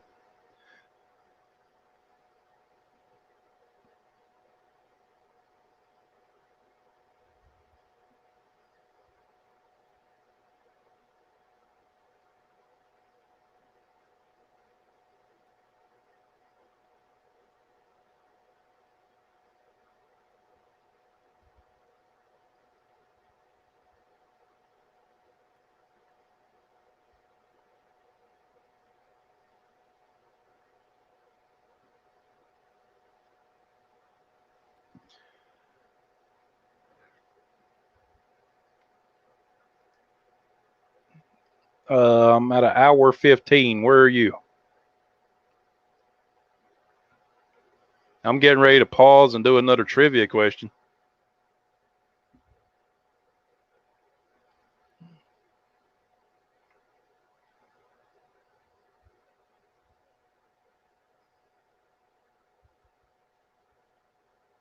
We're fucked, man.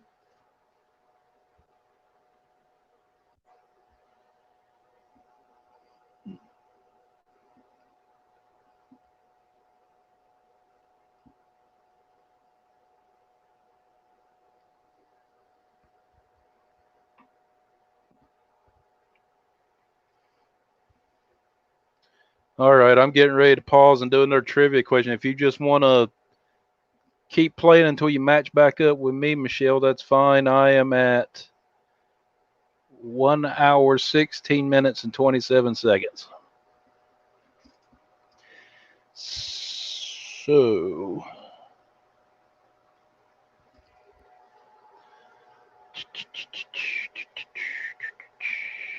get back.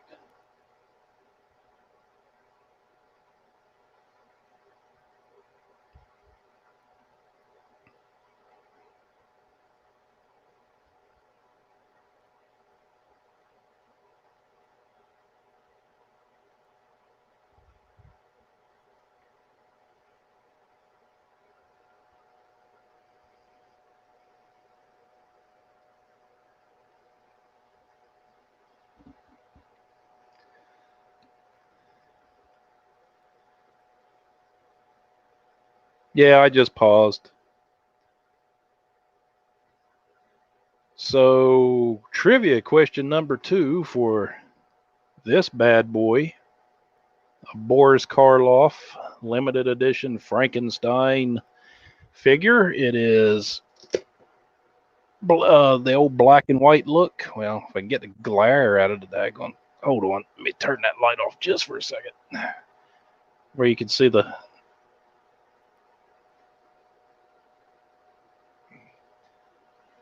I mean, it's. Well, I don't know. Stupid glare from my window up there. But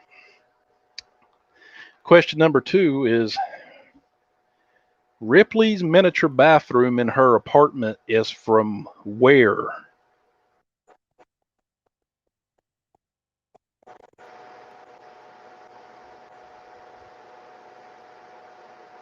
Ripley's miniature bathroom in her apartment in this film is from where?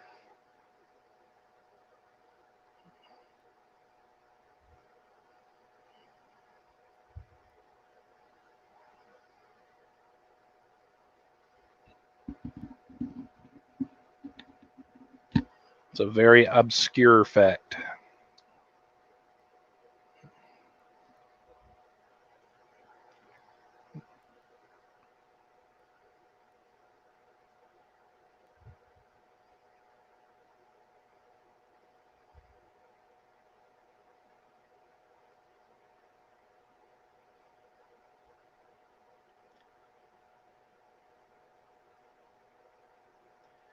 So Ripley's miniature bathroom in her apartment is from where?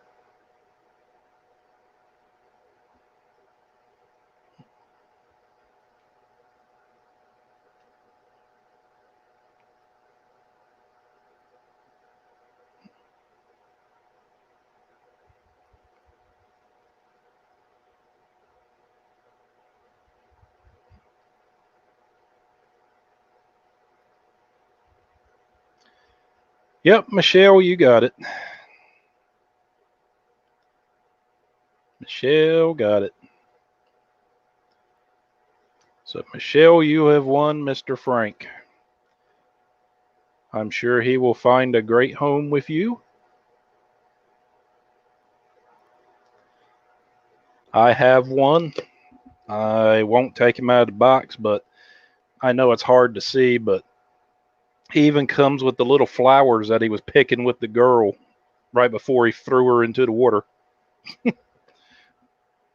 Then he has the chains. He has different faces, like this face right here, that face. So, Peter and Michelle, you all are just racking it up.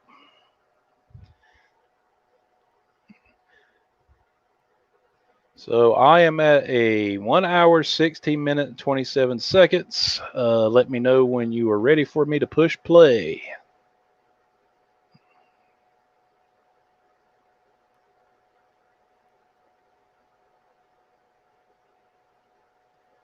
Ready for me to push play?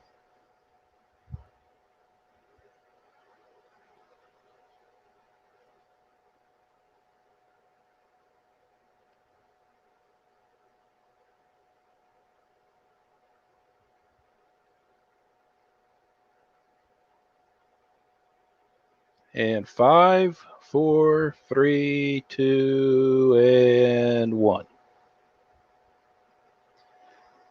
So, Johnny, I've been sitting here thinking, being you don't have the Alien movies, except for the first one, I am going to mail you that Alien collector set. So just go to my Instagram page, leave me your address, and I will get it to you.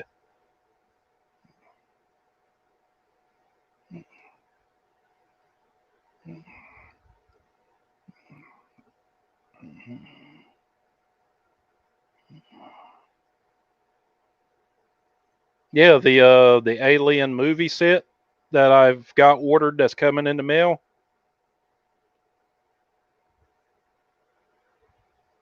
You said you didn't have but one of the movies, so just leave me your address on Instagram and I'll get you that set.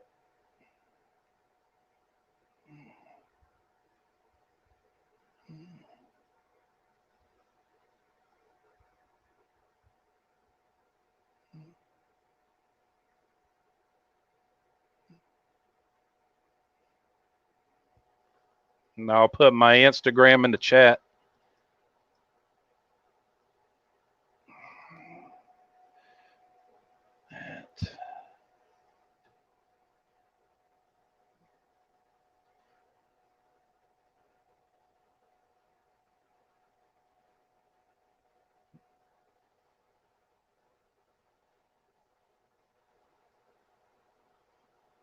That's my Instagram. No worries, man.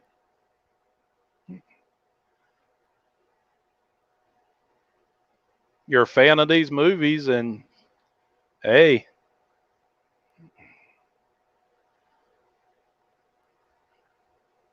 I'd rather somebody get them that's going to enjoy them.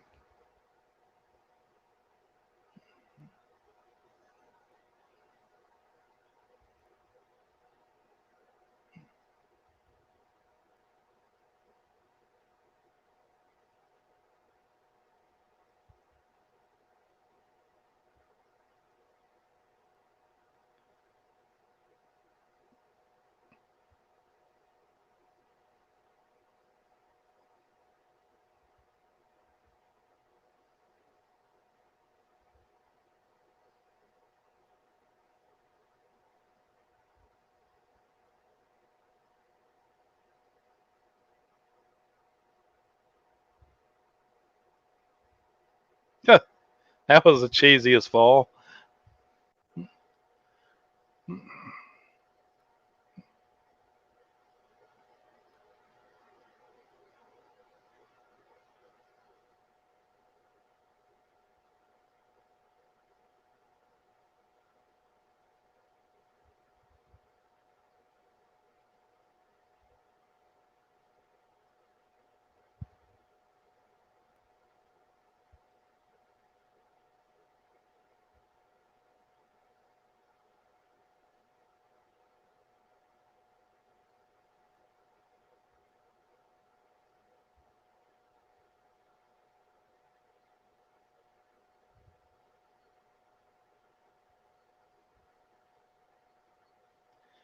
PTSD's a mofo.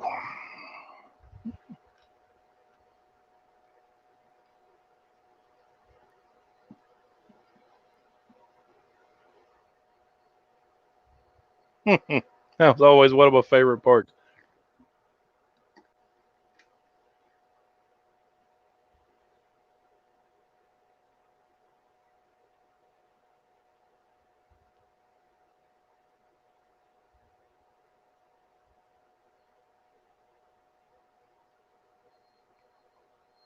Oh, you're welcome, brother. No problem.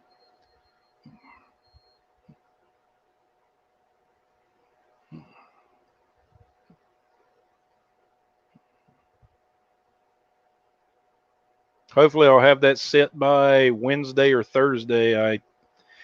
When I originally ordered it from Amazon, they were out of stock on it, so I had to back order it. And they told me it should be coming by the middle of this week. So just as soon as I get it, I will have it out to you.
I can tell you from being in the military myself, you never want to have civilians with you when you're trying to do a military operation.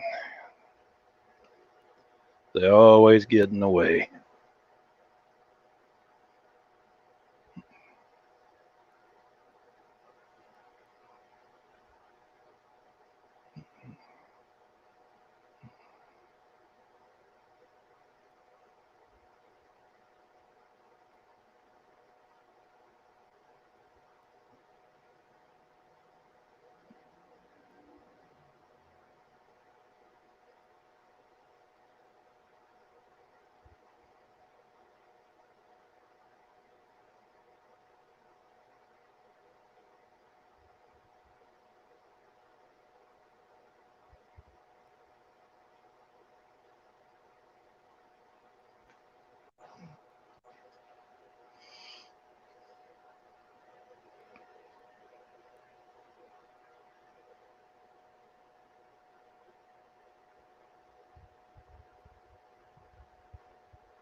I've always wanted to see how they do that, where they take a miniature and blow it up against the actual set that the actors are on and match the scale like that. I know it's probably like the simplest thing in the world.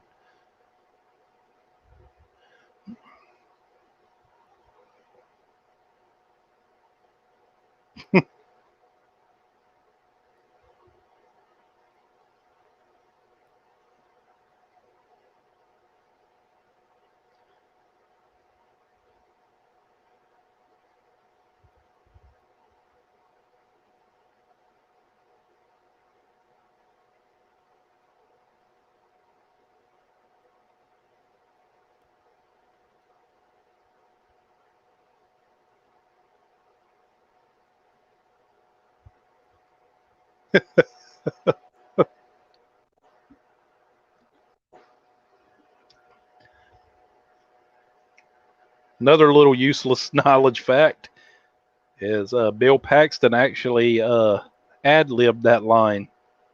It wasn't even in the original script. It probably became the most recognizable line in the whole movie.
Oh, you're welcome, Johnny. No worries, my friend. Glad I was able to make your weekend, brother.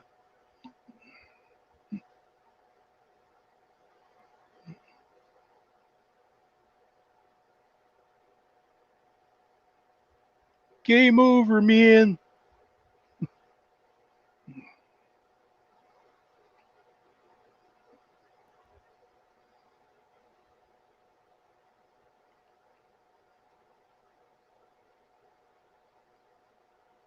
Didn't Bill Paxton pass away a couple of years ago?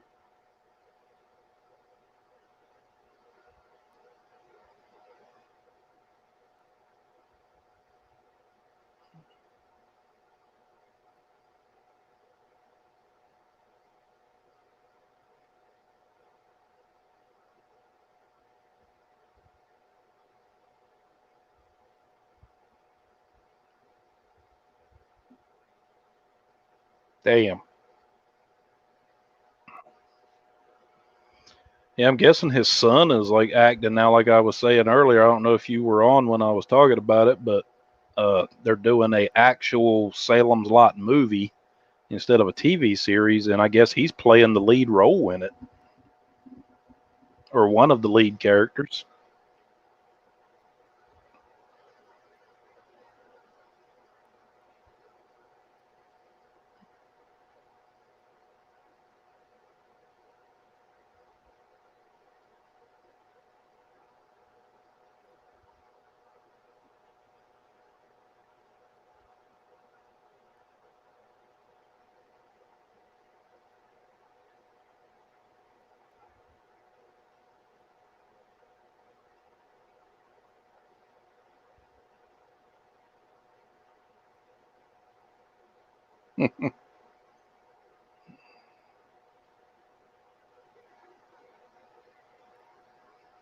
Oh, thank you, man. Appreciate it.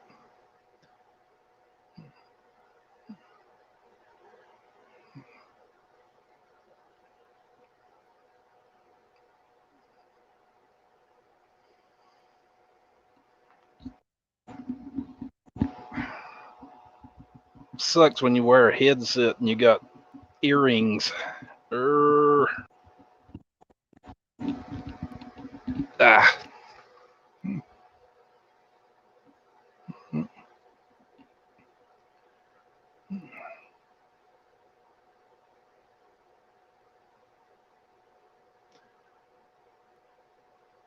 Yeah, I miss the military sometimes, but then when I drive past the base for every now and then and I see them out there doing push-ups and sit-ups in the rain, I don't miss it so much anymore.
She got old and died.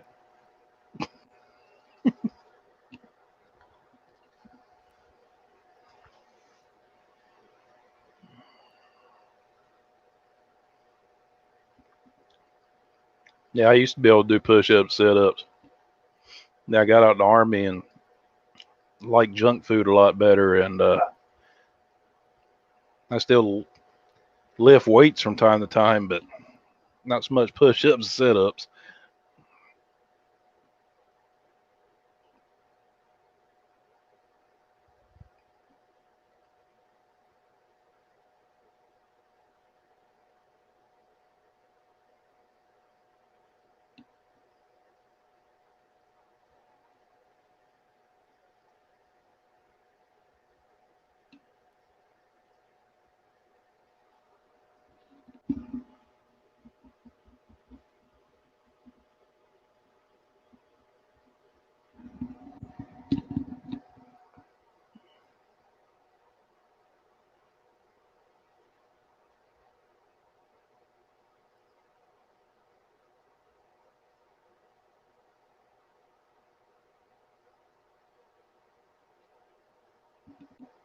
How am I supposed to go to sleep in a building full of murder roaches?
It's a lot of aliens.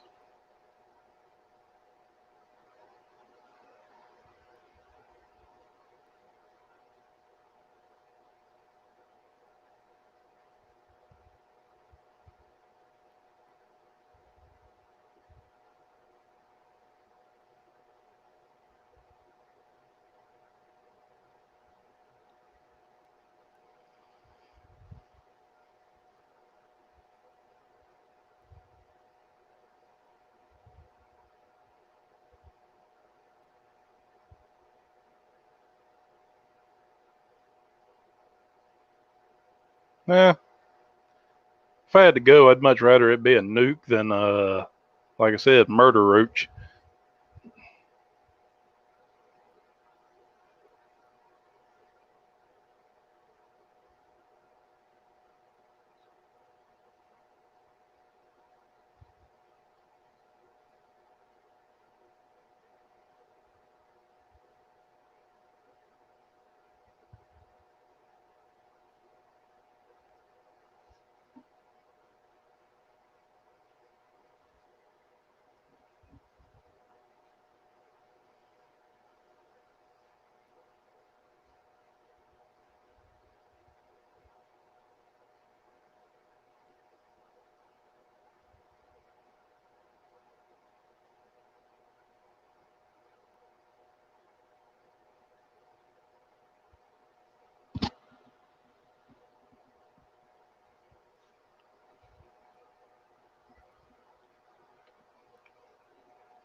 Yeah, I'm pretty sure they'd like to have a predator in there with them right about now.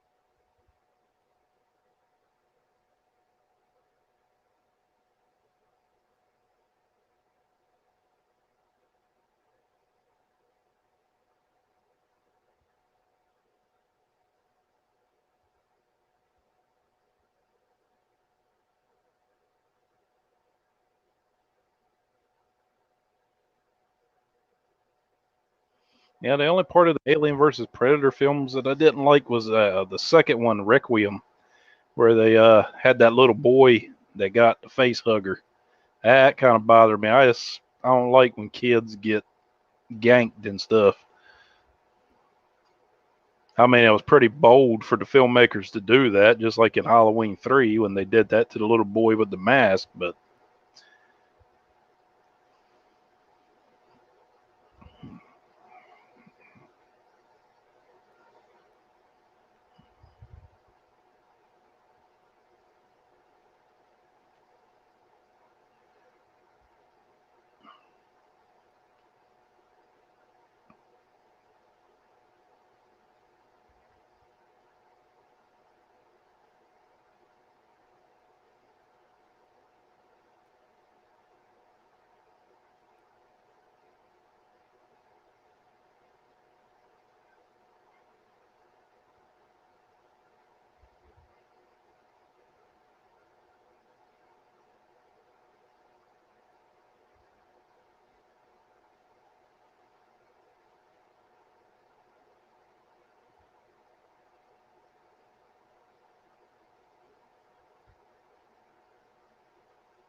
yeah, I don't mind teens, but it's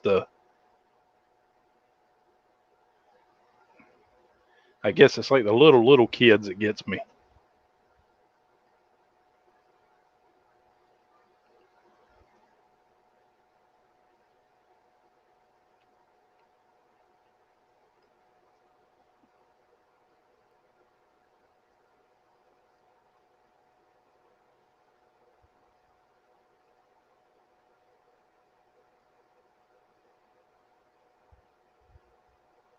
Yeah, should have been messing around with clowns in a sewer. Oh, yeah, Georgie. What a nice boat.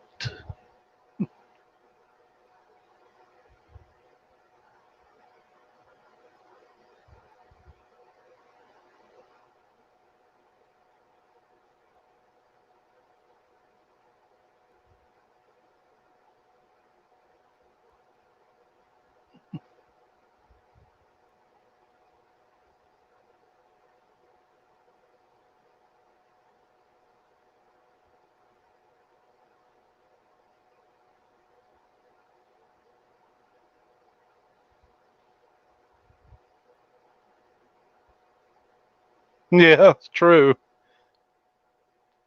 Was it like Herbert the pervert on Family Guy? Well, Chris, get your fat ass over here. Strap out those cream hamstrings.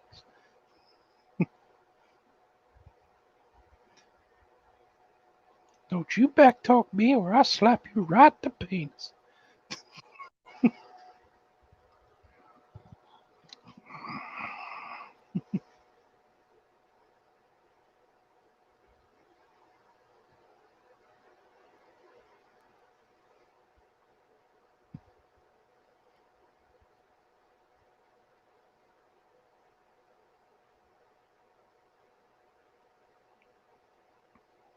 I am still more of the Tim Curry.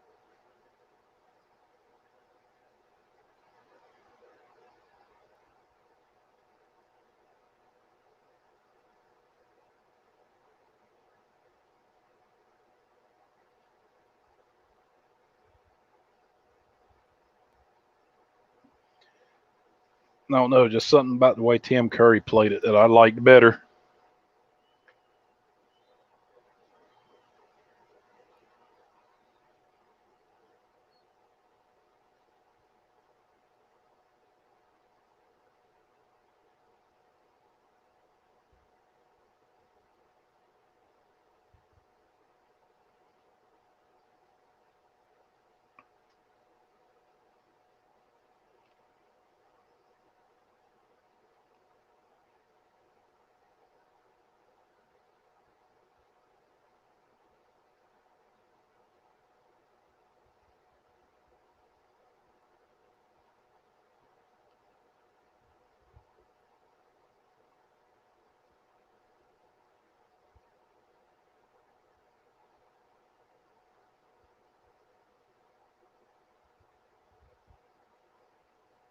What a douchebag.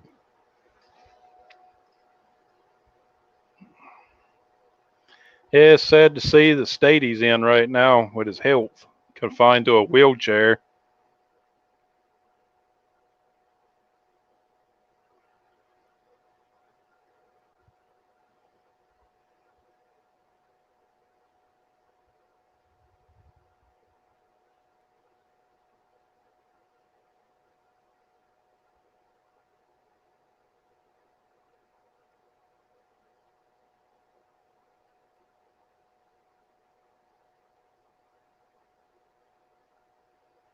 You know, the thing about Skarsgård is the way he could contort his face was creepy as all heck.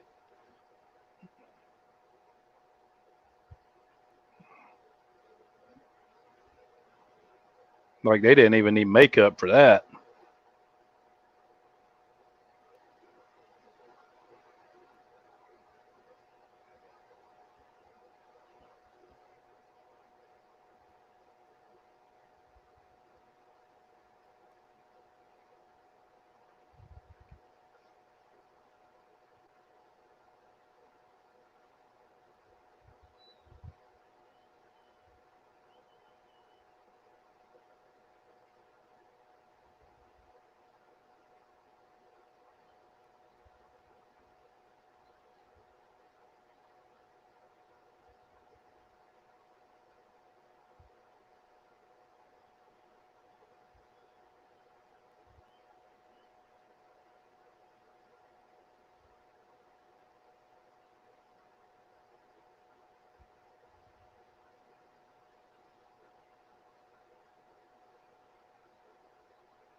Yeah, that's true, Peter.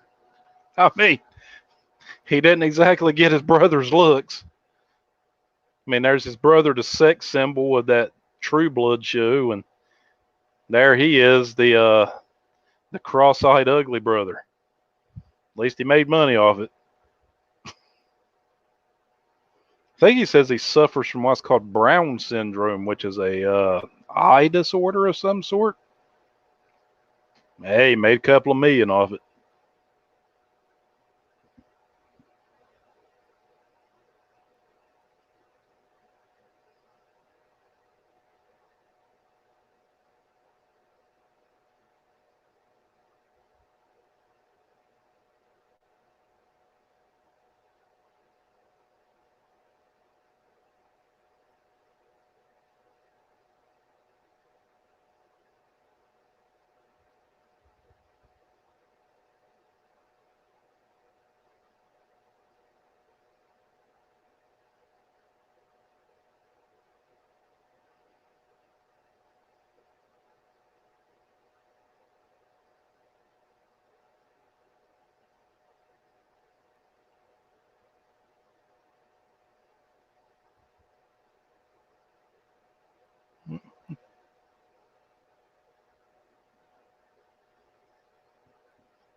Why you feel bad, man? He made more money than we got.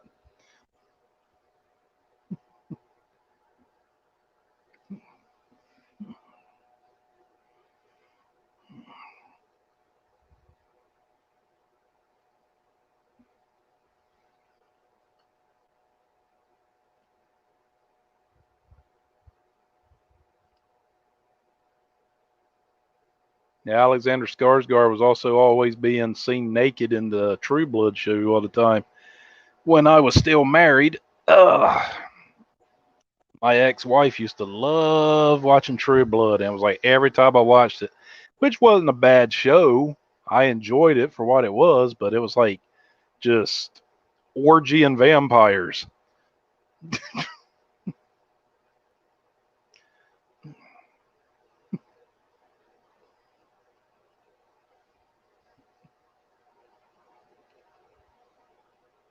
Hell, their dad's still going strong in the movies.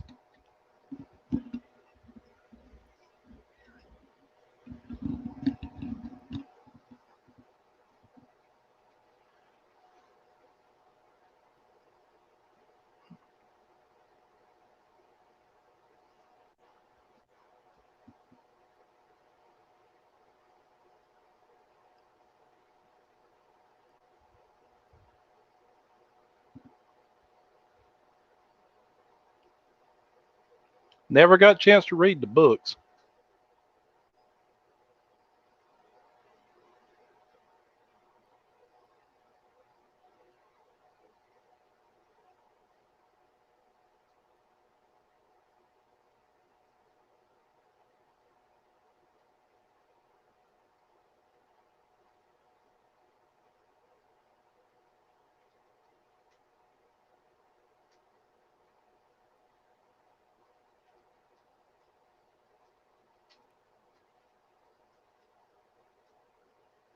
No, I haven't seen that. I need to see it.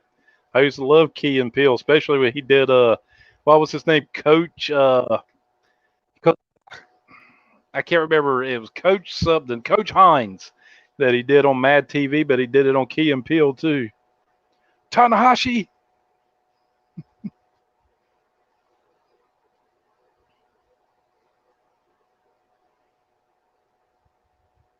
I was a huge Mad TV nerd. I love that show, especially Will Sasso playing Kenny Rogers.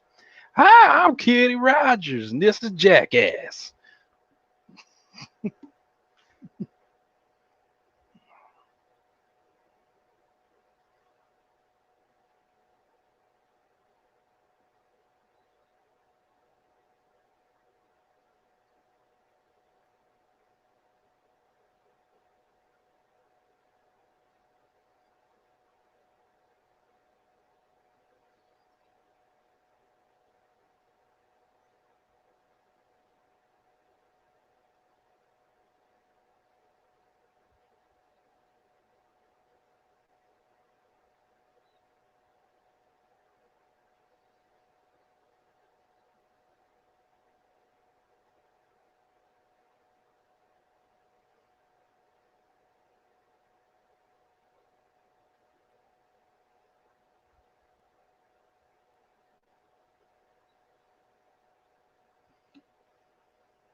Yeah, I know. His Steven Seagal and his Kenny Rogers was the shit.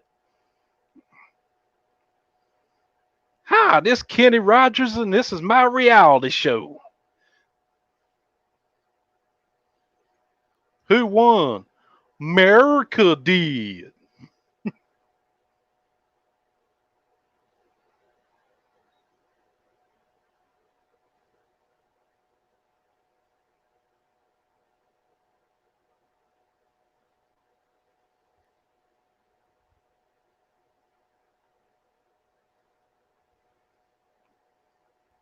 Then when he did Punked. Hi, I'm Kenny Rogers, and this is Punked.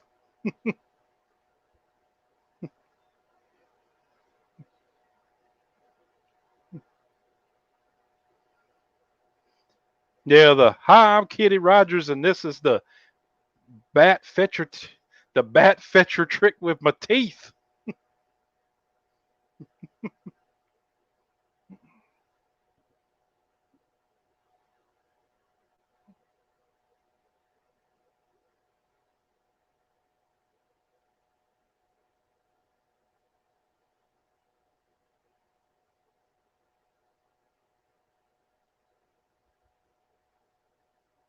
I never did get to see him as Stone Cold. I had to check that out.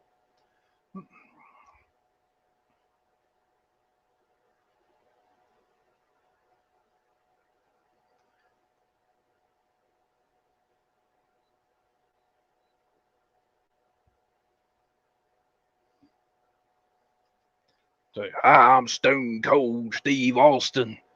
What?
No, I remember what you're talking about, Johnny. He played oh God, it was almost like a parody of Bob Vila, and he created this machine.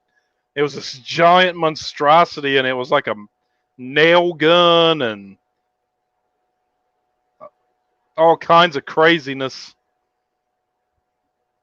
And he ended up like blowing his head off with it, and then he like taped his head all back together, and he was trying to talk, and like his jaw fell out and stuff.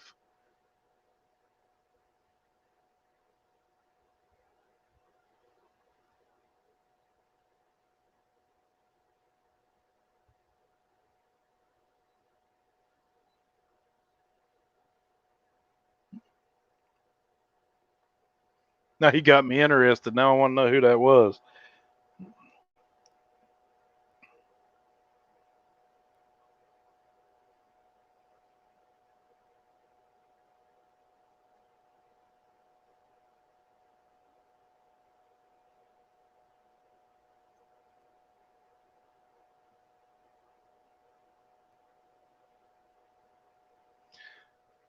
Paul Timberman's Workshop was the name of it.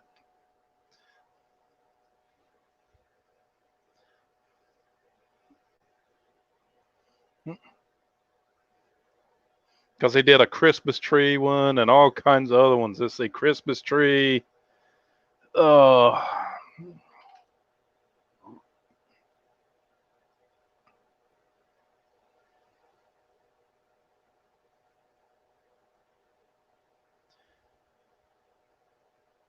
Christmas tree, curio cabinet, and the Wonder Tool 2000, which was the funniest one.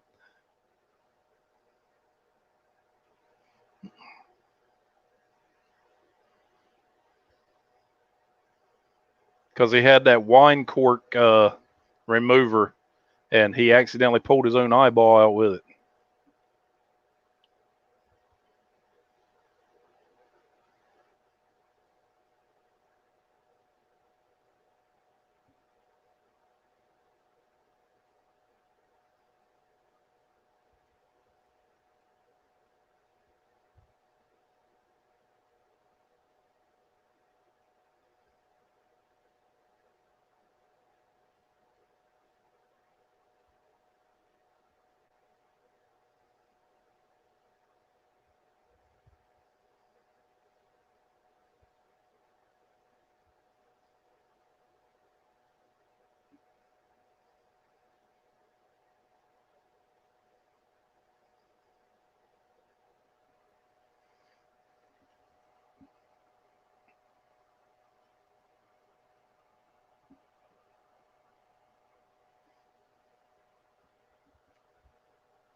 Woo, that's a lot of aliens.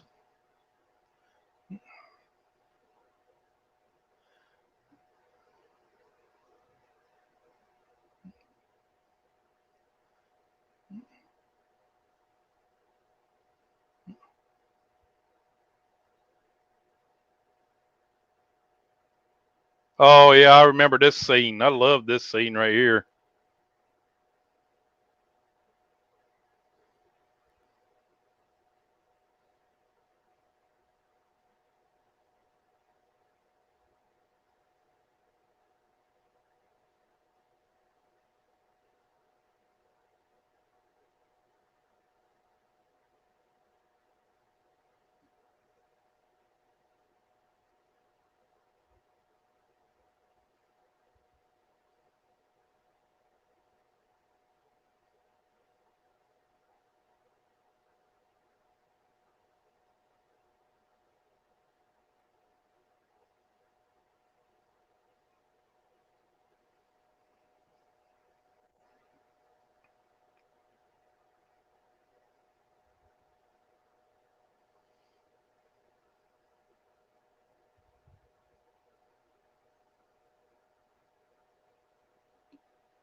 All right, guys, I'm gonna pause and do trivia. One more. Well, I've got two more trivias actually. So I'm pausing right here. So here is the question. The F-bomb was used 25 times in this film, but 18 of those times was spoken by which character?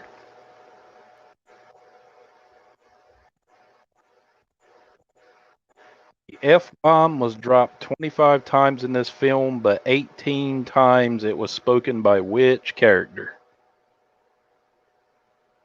Whoever answer it is getting the Alien Cookbook.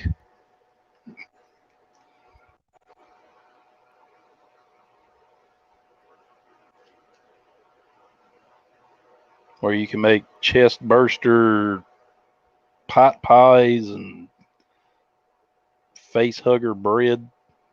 I don't know. Well, daggone, both of you answered, but Michelle got it first, Peter. She beat you.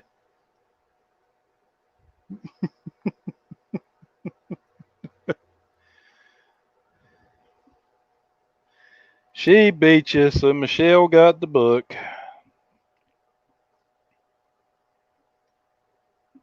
How many more minutes we got of this movie? 28. All right. All right, Johnny Tardis, I'm going to do another one. I'm going to do another one now. And that's for this Michael Myers model. Hope any of y'all that win this can paint because I can't paint these things, but it's a light up model kit. So let me find a trivia question. I feel like that last one I just asked wasn't very hard.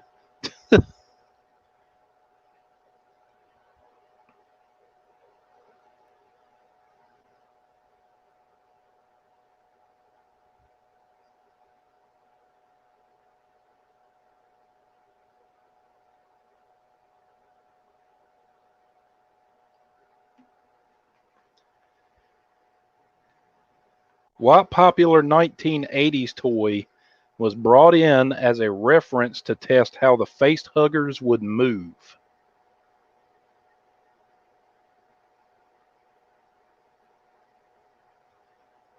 A popular toy from the 1980s that was brought in as a reference to test how the face huggers would move.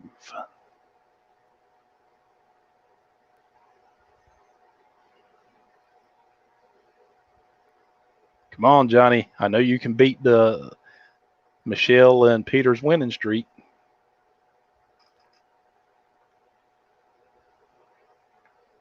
So, what popular toy from the 80s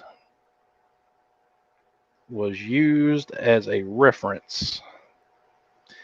Yep, Peter got it. It was the spider toy from He-Man and the Masters of the Universe. Was brought in. And if you don't remember that toy, it was big spider long legs. You could put Skeletor in it and you turn it on and it was like real janky. It didn't necessarily walk. I had it. It was kind of a piece of shit. But you won the Michael Myers model kit. I hope you know how to, because there's some tiny pieces in here and I would ruin it. But damn, you guys swept all the prizes. So you all want to send Johnny the art book? That's nice. Hey Johnny, Michelle and Peter are going to give you the art book, and I'm going to give you the DVD set. Is that cool?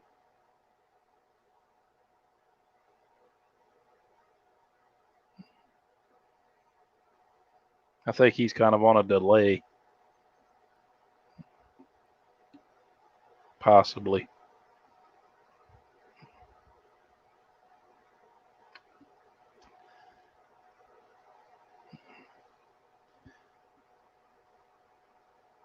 So yeah, they want to.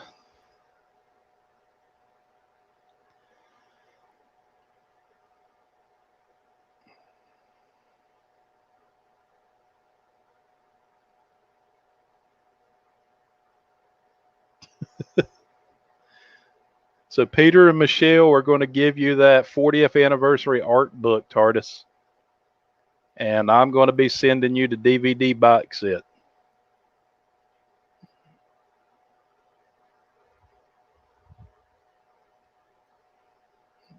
And that's awful nice of you guys. I really appreciate that.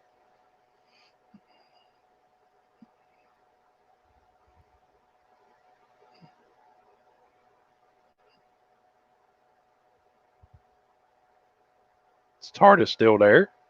I saw he said what? Oh, I really wish I... So they're going to give you the art book.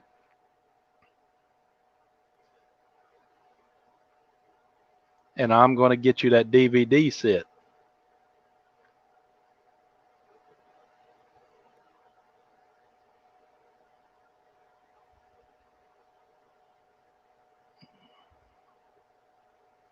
Well, it's something I want to do once a month, you know,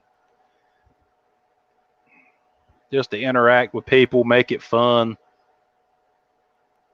have fun.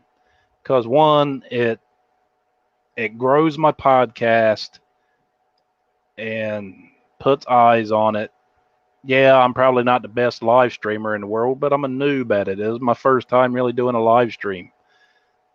I'll get better, but I also want to interact with people and give back to people that have either listened to my show or whatever. It doesn't matter.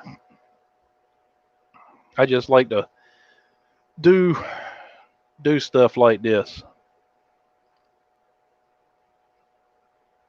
Thing I love more than anything is making people happy.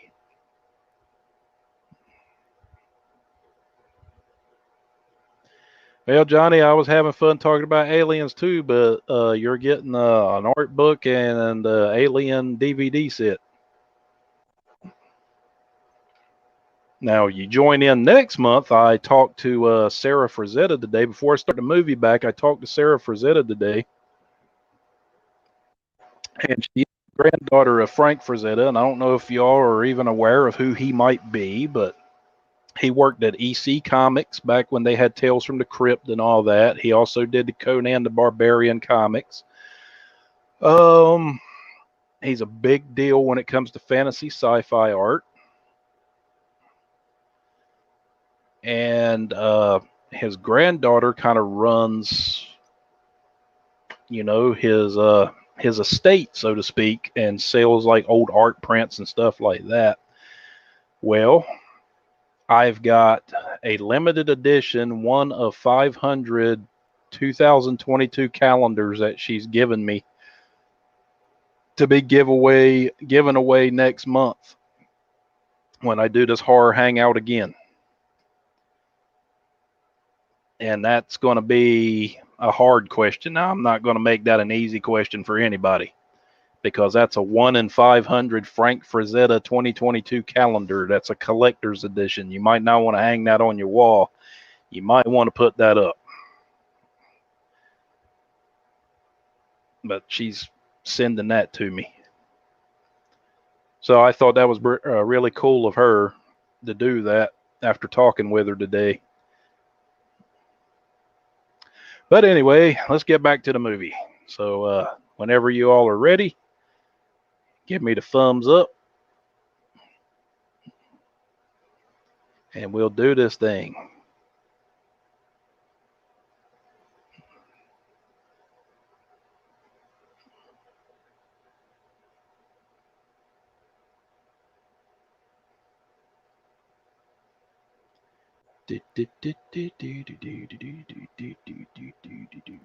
All right, so 5, 4, 3, 2, and 1. And I appreciate that, Peter. And thank you, Michelle. I'll get better at live streaming. Like I said, Steve Merlot's been helping me and teaching me how to use this StreamYard and all that. Like I said, I'm still a noob. I work with computers every day at my job, but that's working on cars, not necessarily live streaming. I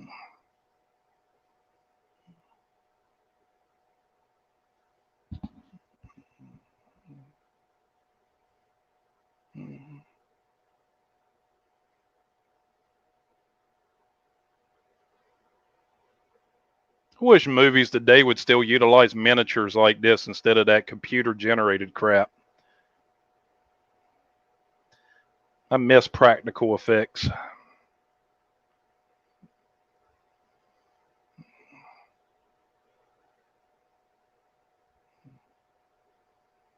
Well, next time we're going to be watching Fire and Ice. It is a fantasy movie. It's not a horror, but I figured it'd be fitting, being I'm giving away that calendar. It was the only movie Frank Frazetta ever did. It's entirely rotoscoped. Uh, if you know what rotoscoping is, it's where you film a person's movements and then you trace over it. And it took them, according to Sarah, it took them almost a decade just to make that movie.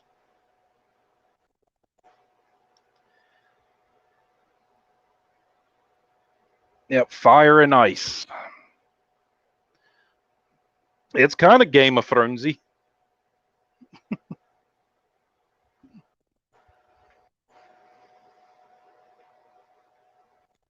Yeah, but have you seen those suits now? They look like zombies. It's freaking terrifying.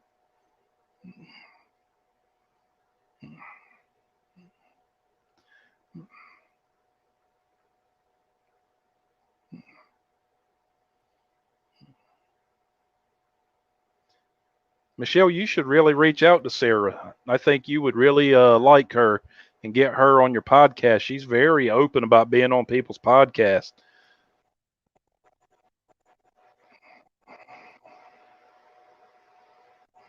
Yeah, I know the radio spot. I had to do a couple of those too for James, and it was like, how do I do this? Do I do like Casey Kasem or something? Like, hi, welcome to 96.6 The Wolf. Ow! I didn't know.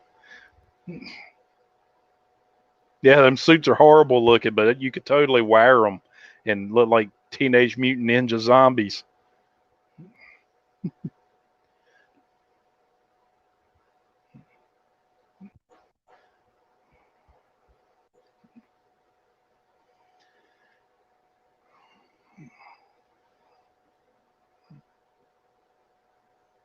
Yep. It's also on YouTube as well, so everybody can watch it on YouTube.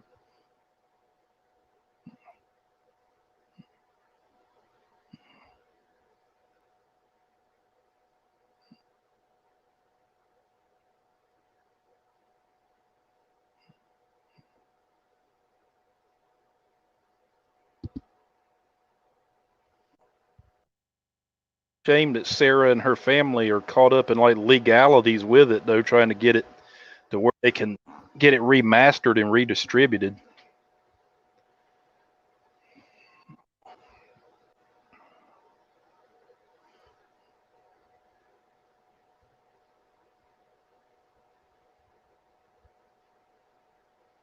You know, another good example of rotoscoping is the old Fleischer Superman cartoon from back in the 40s and 50s.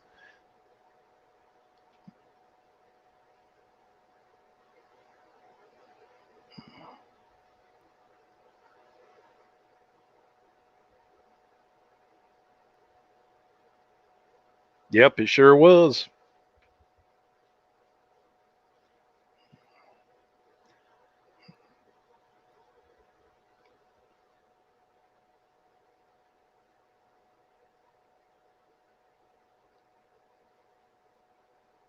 Wasn't that done by the Don Bluth though? Didn't Don Bluth do that Lord of the Rings movie?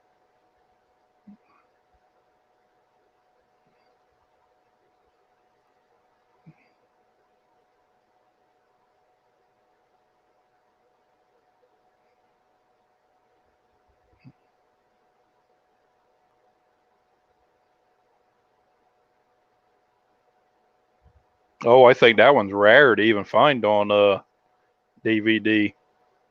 So you might have an actual treasure there.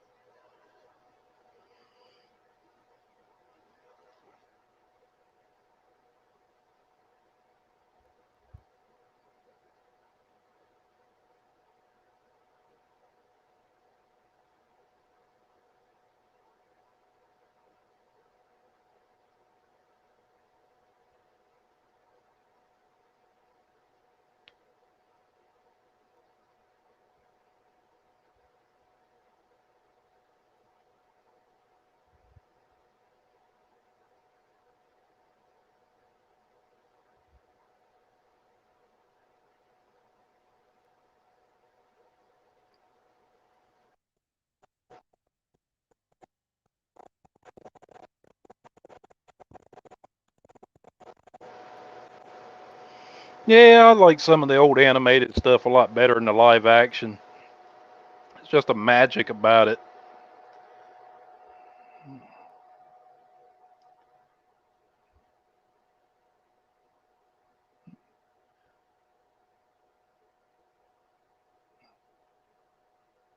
But I like the acting in the live action though.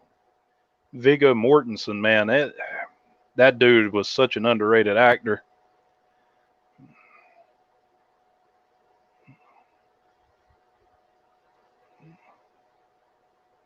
That and the ring wraiths look totally badass too.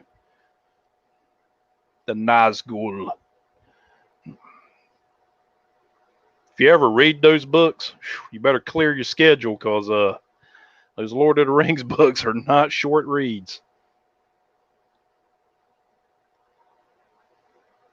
Yeah, they said his scream of agony was actually real. Oh shit.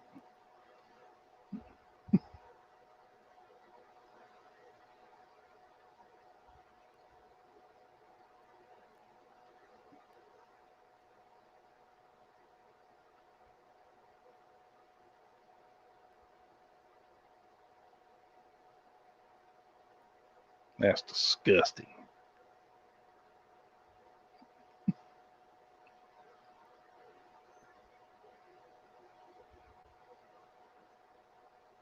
The Last Unicorn.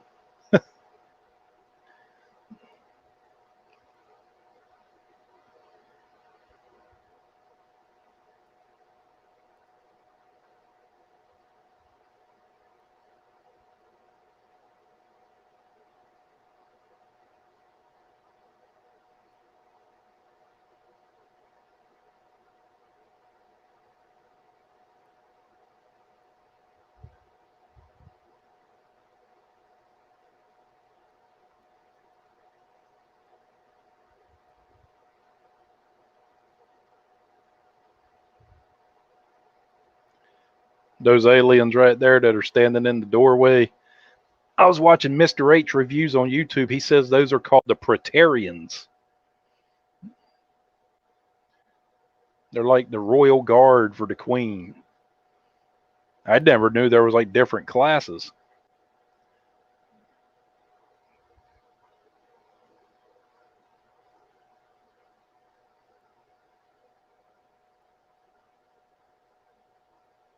I've actually got Last Dragon. I love that movie. Shogun of Harlem. That's the greatest supervillain in the history of film. Kiss my Converse.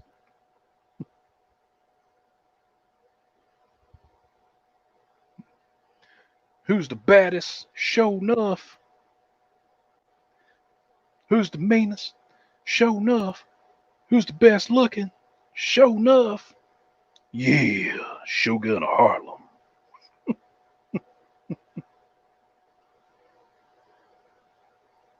You get Leroy to the designated place at the designated time, and I will gladly designate his ass for dismemberment.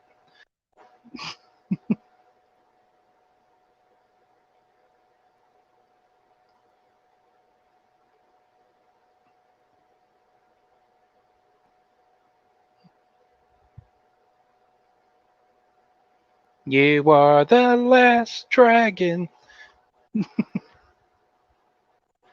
Also, like Breaking too. If anybody remembers that movie with Turbo and Ozone, I remember going to the theater watching the movie and then trying to go home and break dance to Fat Boys. I had the Fat Boys album. It was pretty sad.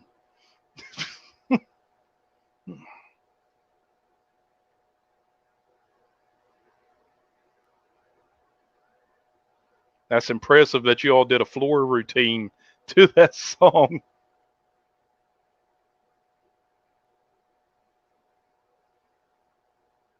Yeah, Electric Boogaloo. Turbo's still alive. He actually has a website. You can buy like autographed memorabilia and stuff from him. But the actor that played Ozone passed away from COVID earlier this year.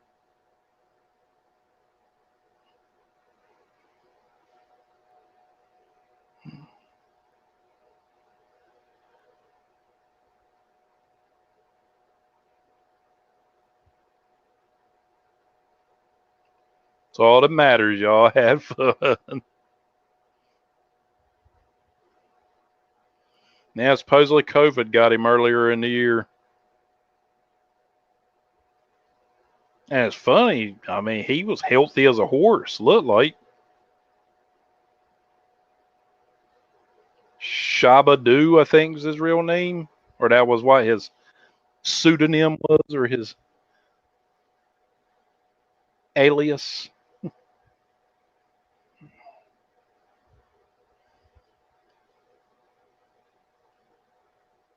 And then Turbo's name is Boogaloo Shrimp.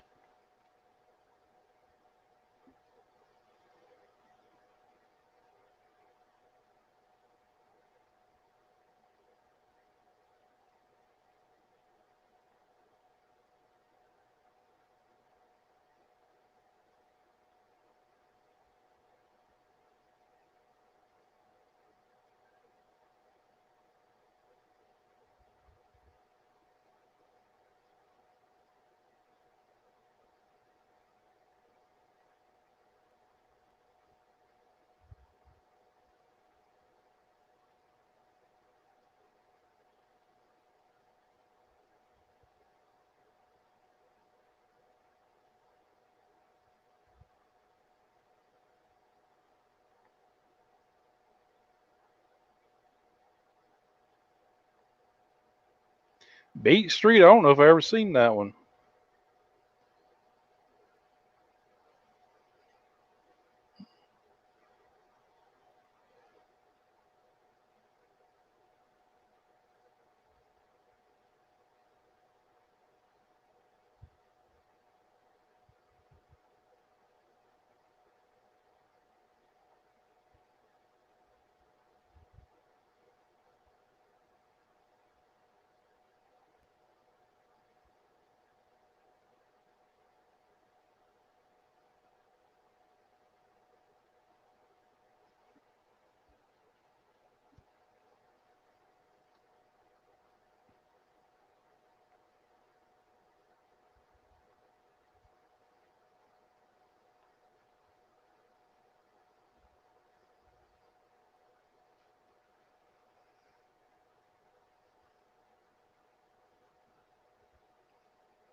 Oh yeah, Tommy Chong's daughter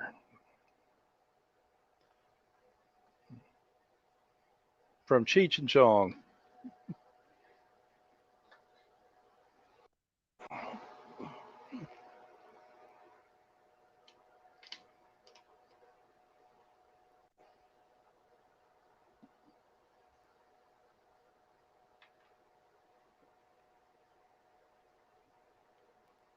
I'd like to go see him and Cheech Marin in concert again before they get too old.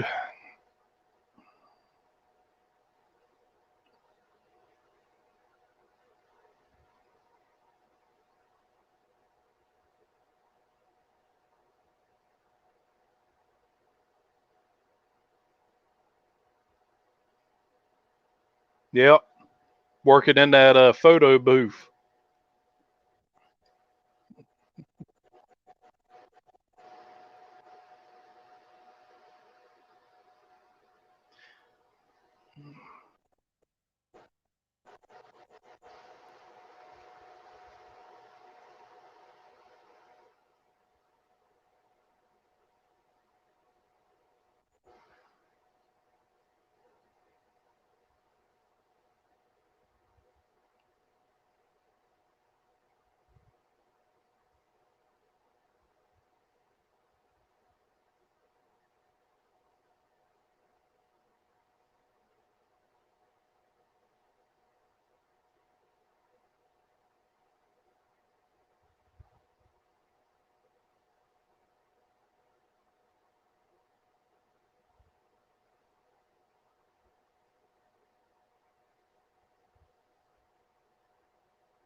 Who was it that worked for him when he was Leo? It was one of those guys. No, it wasn't Fez.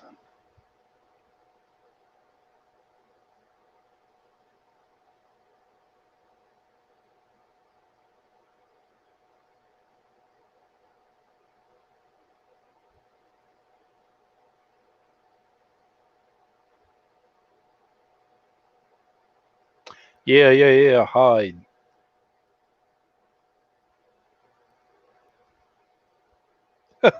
How, how's it? How's the Switch working out to watch it? Does it do okay with YouTube?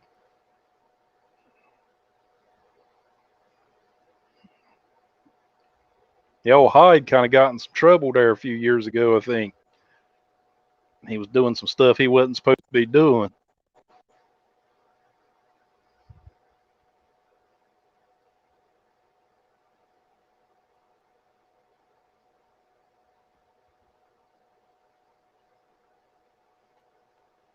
Yeah, I got a Switch Lite. I've never actually tried to watch anybody stream on my Switch Lite.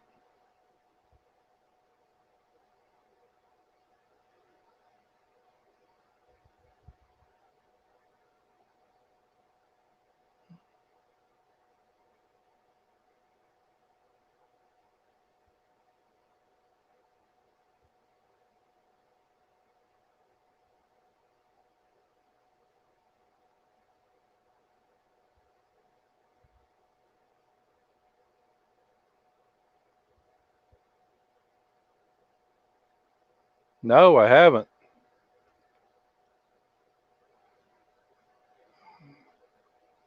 Never saw that show. I didn't know he was doing anything after the '70s show.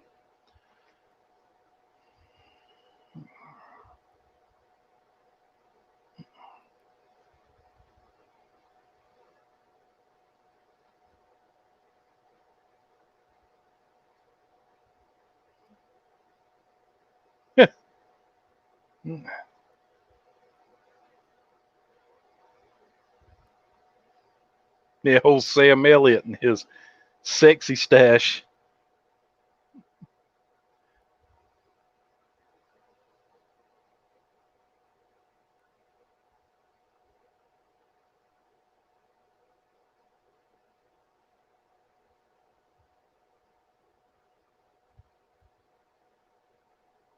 Yeah, Sam Elliott ain't gonna play them games.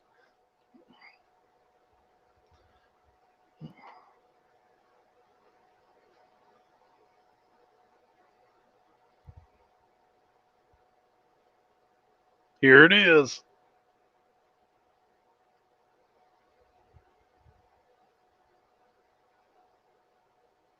Oh yeah, the movie was Cher, wasn't it? Mask.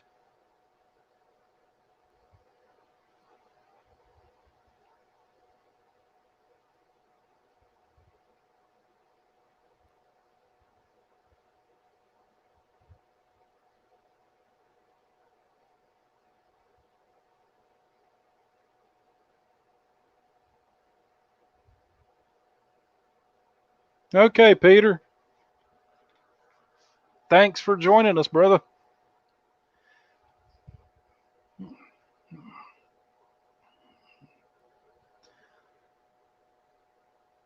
Glad you joined us. Had to come back do it again sometime.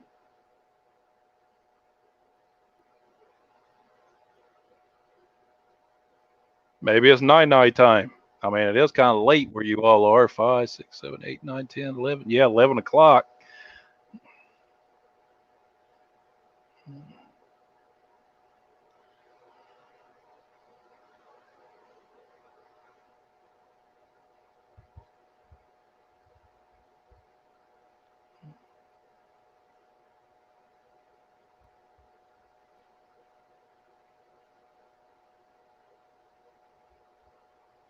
Oh, I got you.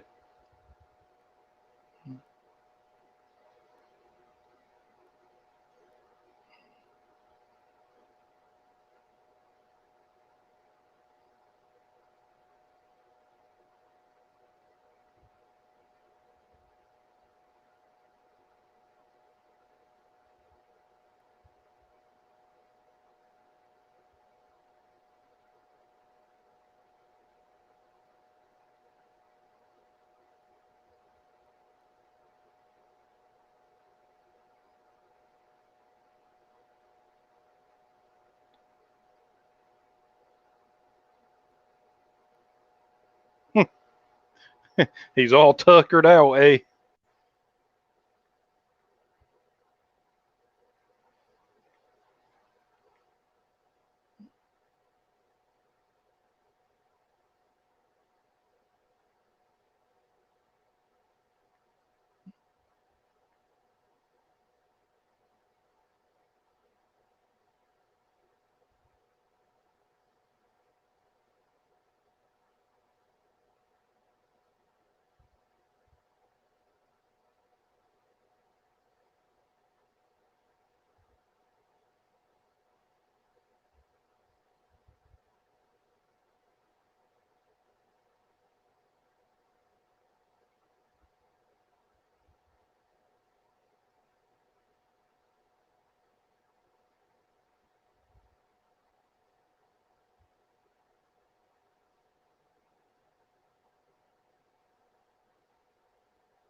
Oh, no worries. Thank you, Michelle.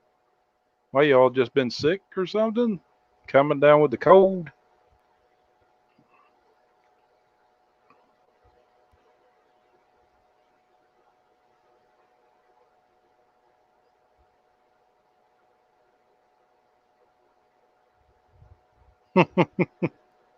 Yeah, I've heard that new album. I actually like it. I've heard some people hate on it because they said it sounds like Bruce Dickinson is singing in a closet or something.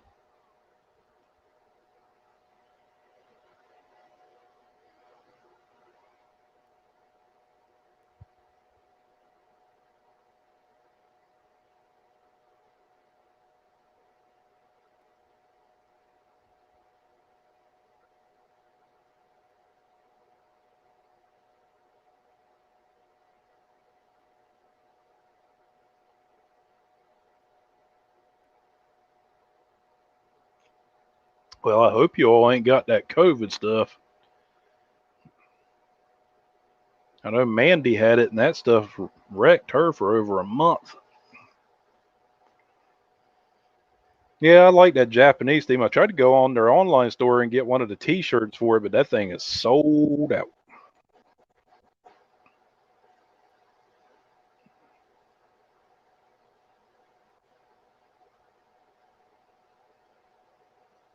Yeah, I didn't think she was gonna make it there for a while.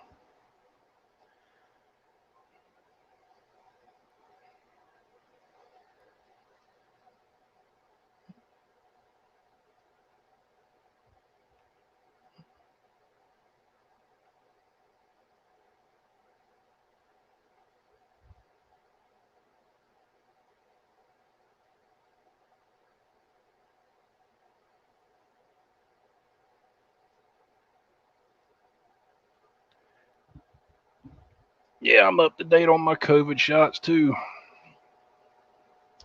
Yeah, I guess that's the end of the movie. Very uneventful ending. Them just sleeping.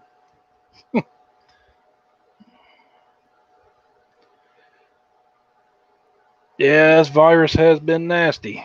I've hoped and prayed that my dad won't get it, because if he gets it, that's a death sentence. Uh,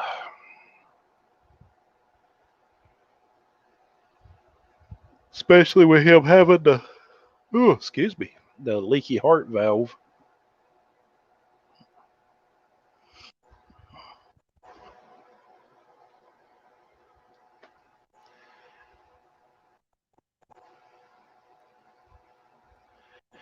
Well, hope you all had fun. Glad I got to give away some stuff. Yeah, he works with vets, so he don't necessarily want to pass that on to them.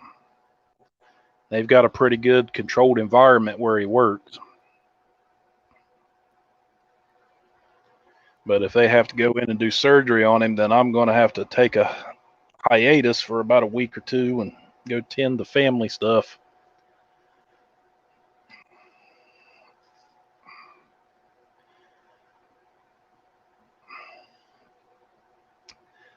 Well, I'm going to jump off here, eat something real quick, and then I got to go see Luke because we're recording later. We're watching Mr. Boogedy tonight and kind of doing a riff track to that. It's a movie I haven't seen since the 80s and one that I guess he just found on Disney Plus. So I was like, man, let's watch that. Watch some old Halloween special and not hate on it, which hopefully Luke won't.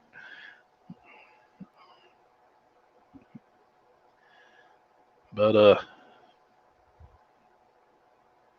Michelle and Johnny Tardis and Peter and all of you. Yeah, the sequel's called The Bride of Boogedy. We'll probably watch that next after we do that one. Plus, I'm helping him put some Halloween decorations up in his comic book store. But Johnny, like I said, go to my Instagram.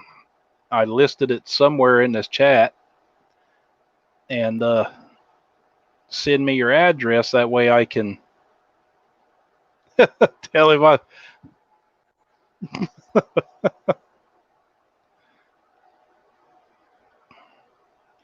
and tell it and send me your address there, Johnny. And that way I can mail you out your art book and your DVD set.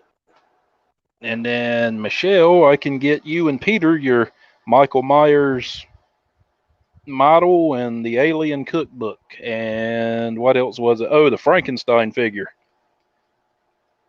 The Boris Karloff Frankenstein figure.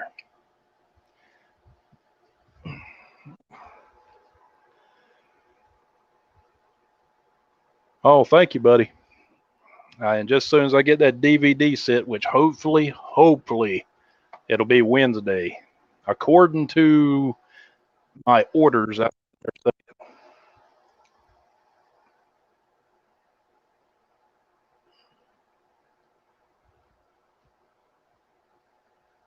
Yeah, if you follow me, I'll follow you back.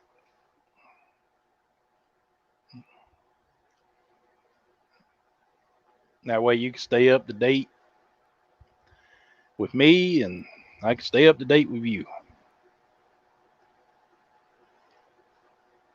But guys, I'm going to jump off here. Like I said, thank you.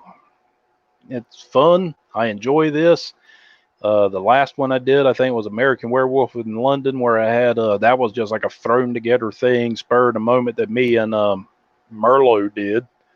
So through all the chaotic mess that we dealt with in that, I think it turned okay. Uh, this one seemed to go a little bit smoother. Hopefully, it'll grow as time goes on, and I'll have more and more interaction. And if not, who cares? I still have fun with it. Oh, thank you. Yeah, I don't get a whole lot of love on Twitter. Twitter's kind of a eh.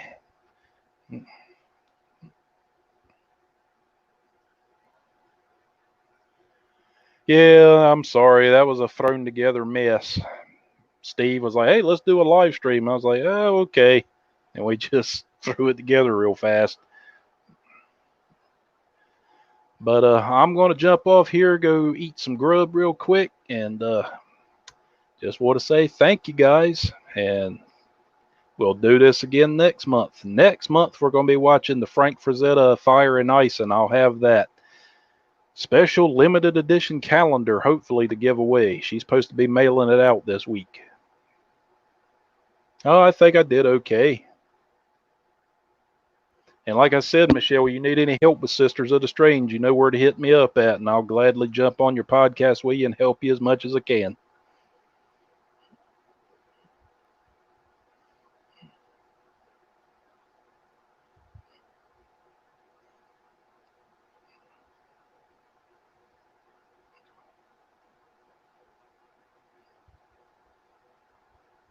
Oh, thank you, Michelle. Well, peeps, I will be seeing y'all later. Michelle, we talk every day, so I'm pretty sure you'll hear from me here in a little while. But thanks everybody for joining me. Sometimes I think smaller crowds work better. I've been on some streams where the poor guy that was doing the live stream had like 1,000 people and he's trying to keep up with the comments, and yeah, I'm pretty sure that's terrible. I kind of like, if I got 10 or 12 people watching a live stream, I'm happy with that. Well, I know you do the same for me, Michelle, so that's why, we all stick together. But I'll talk to y'all later, and thank you again. This was fun. Can't wait to do it again. And as me and Luke always say, we'll see you again next time on Behind the Feed. Ew, ew. I'll see you guys later.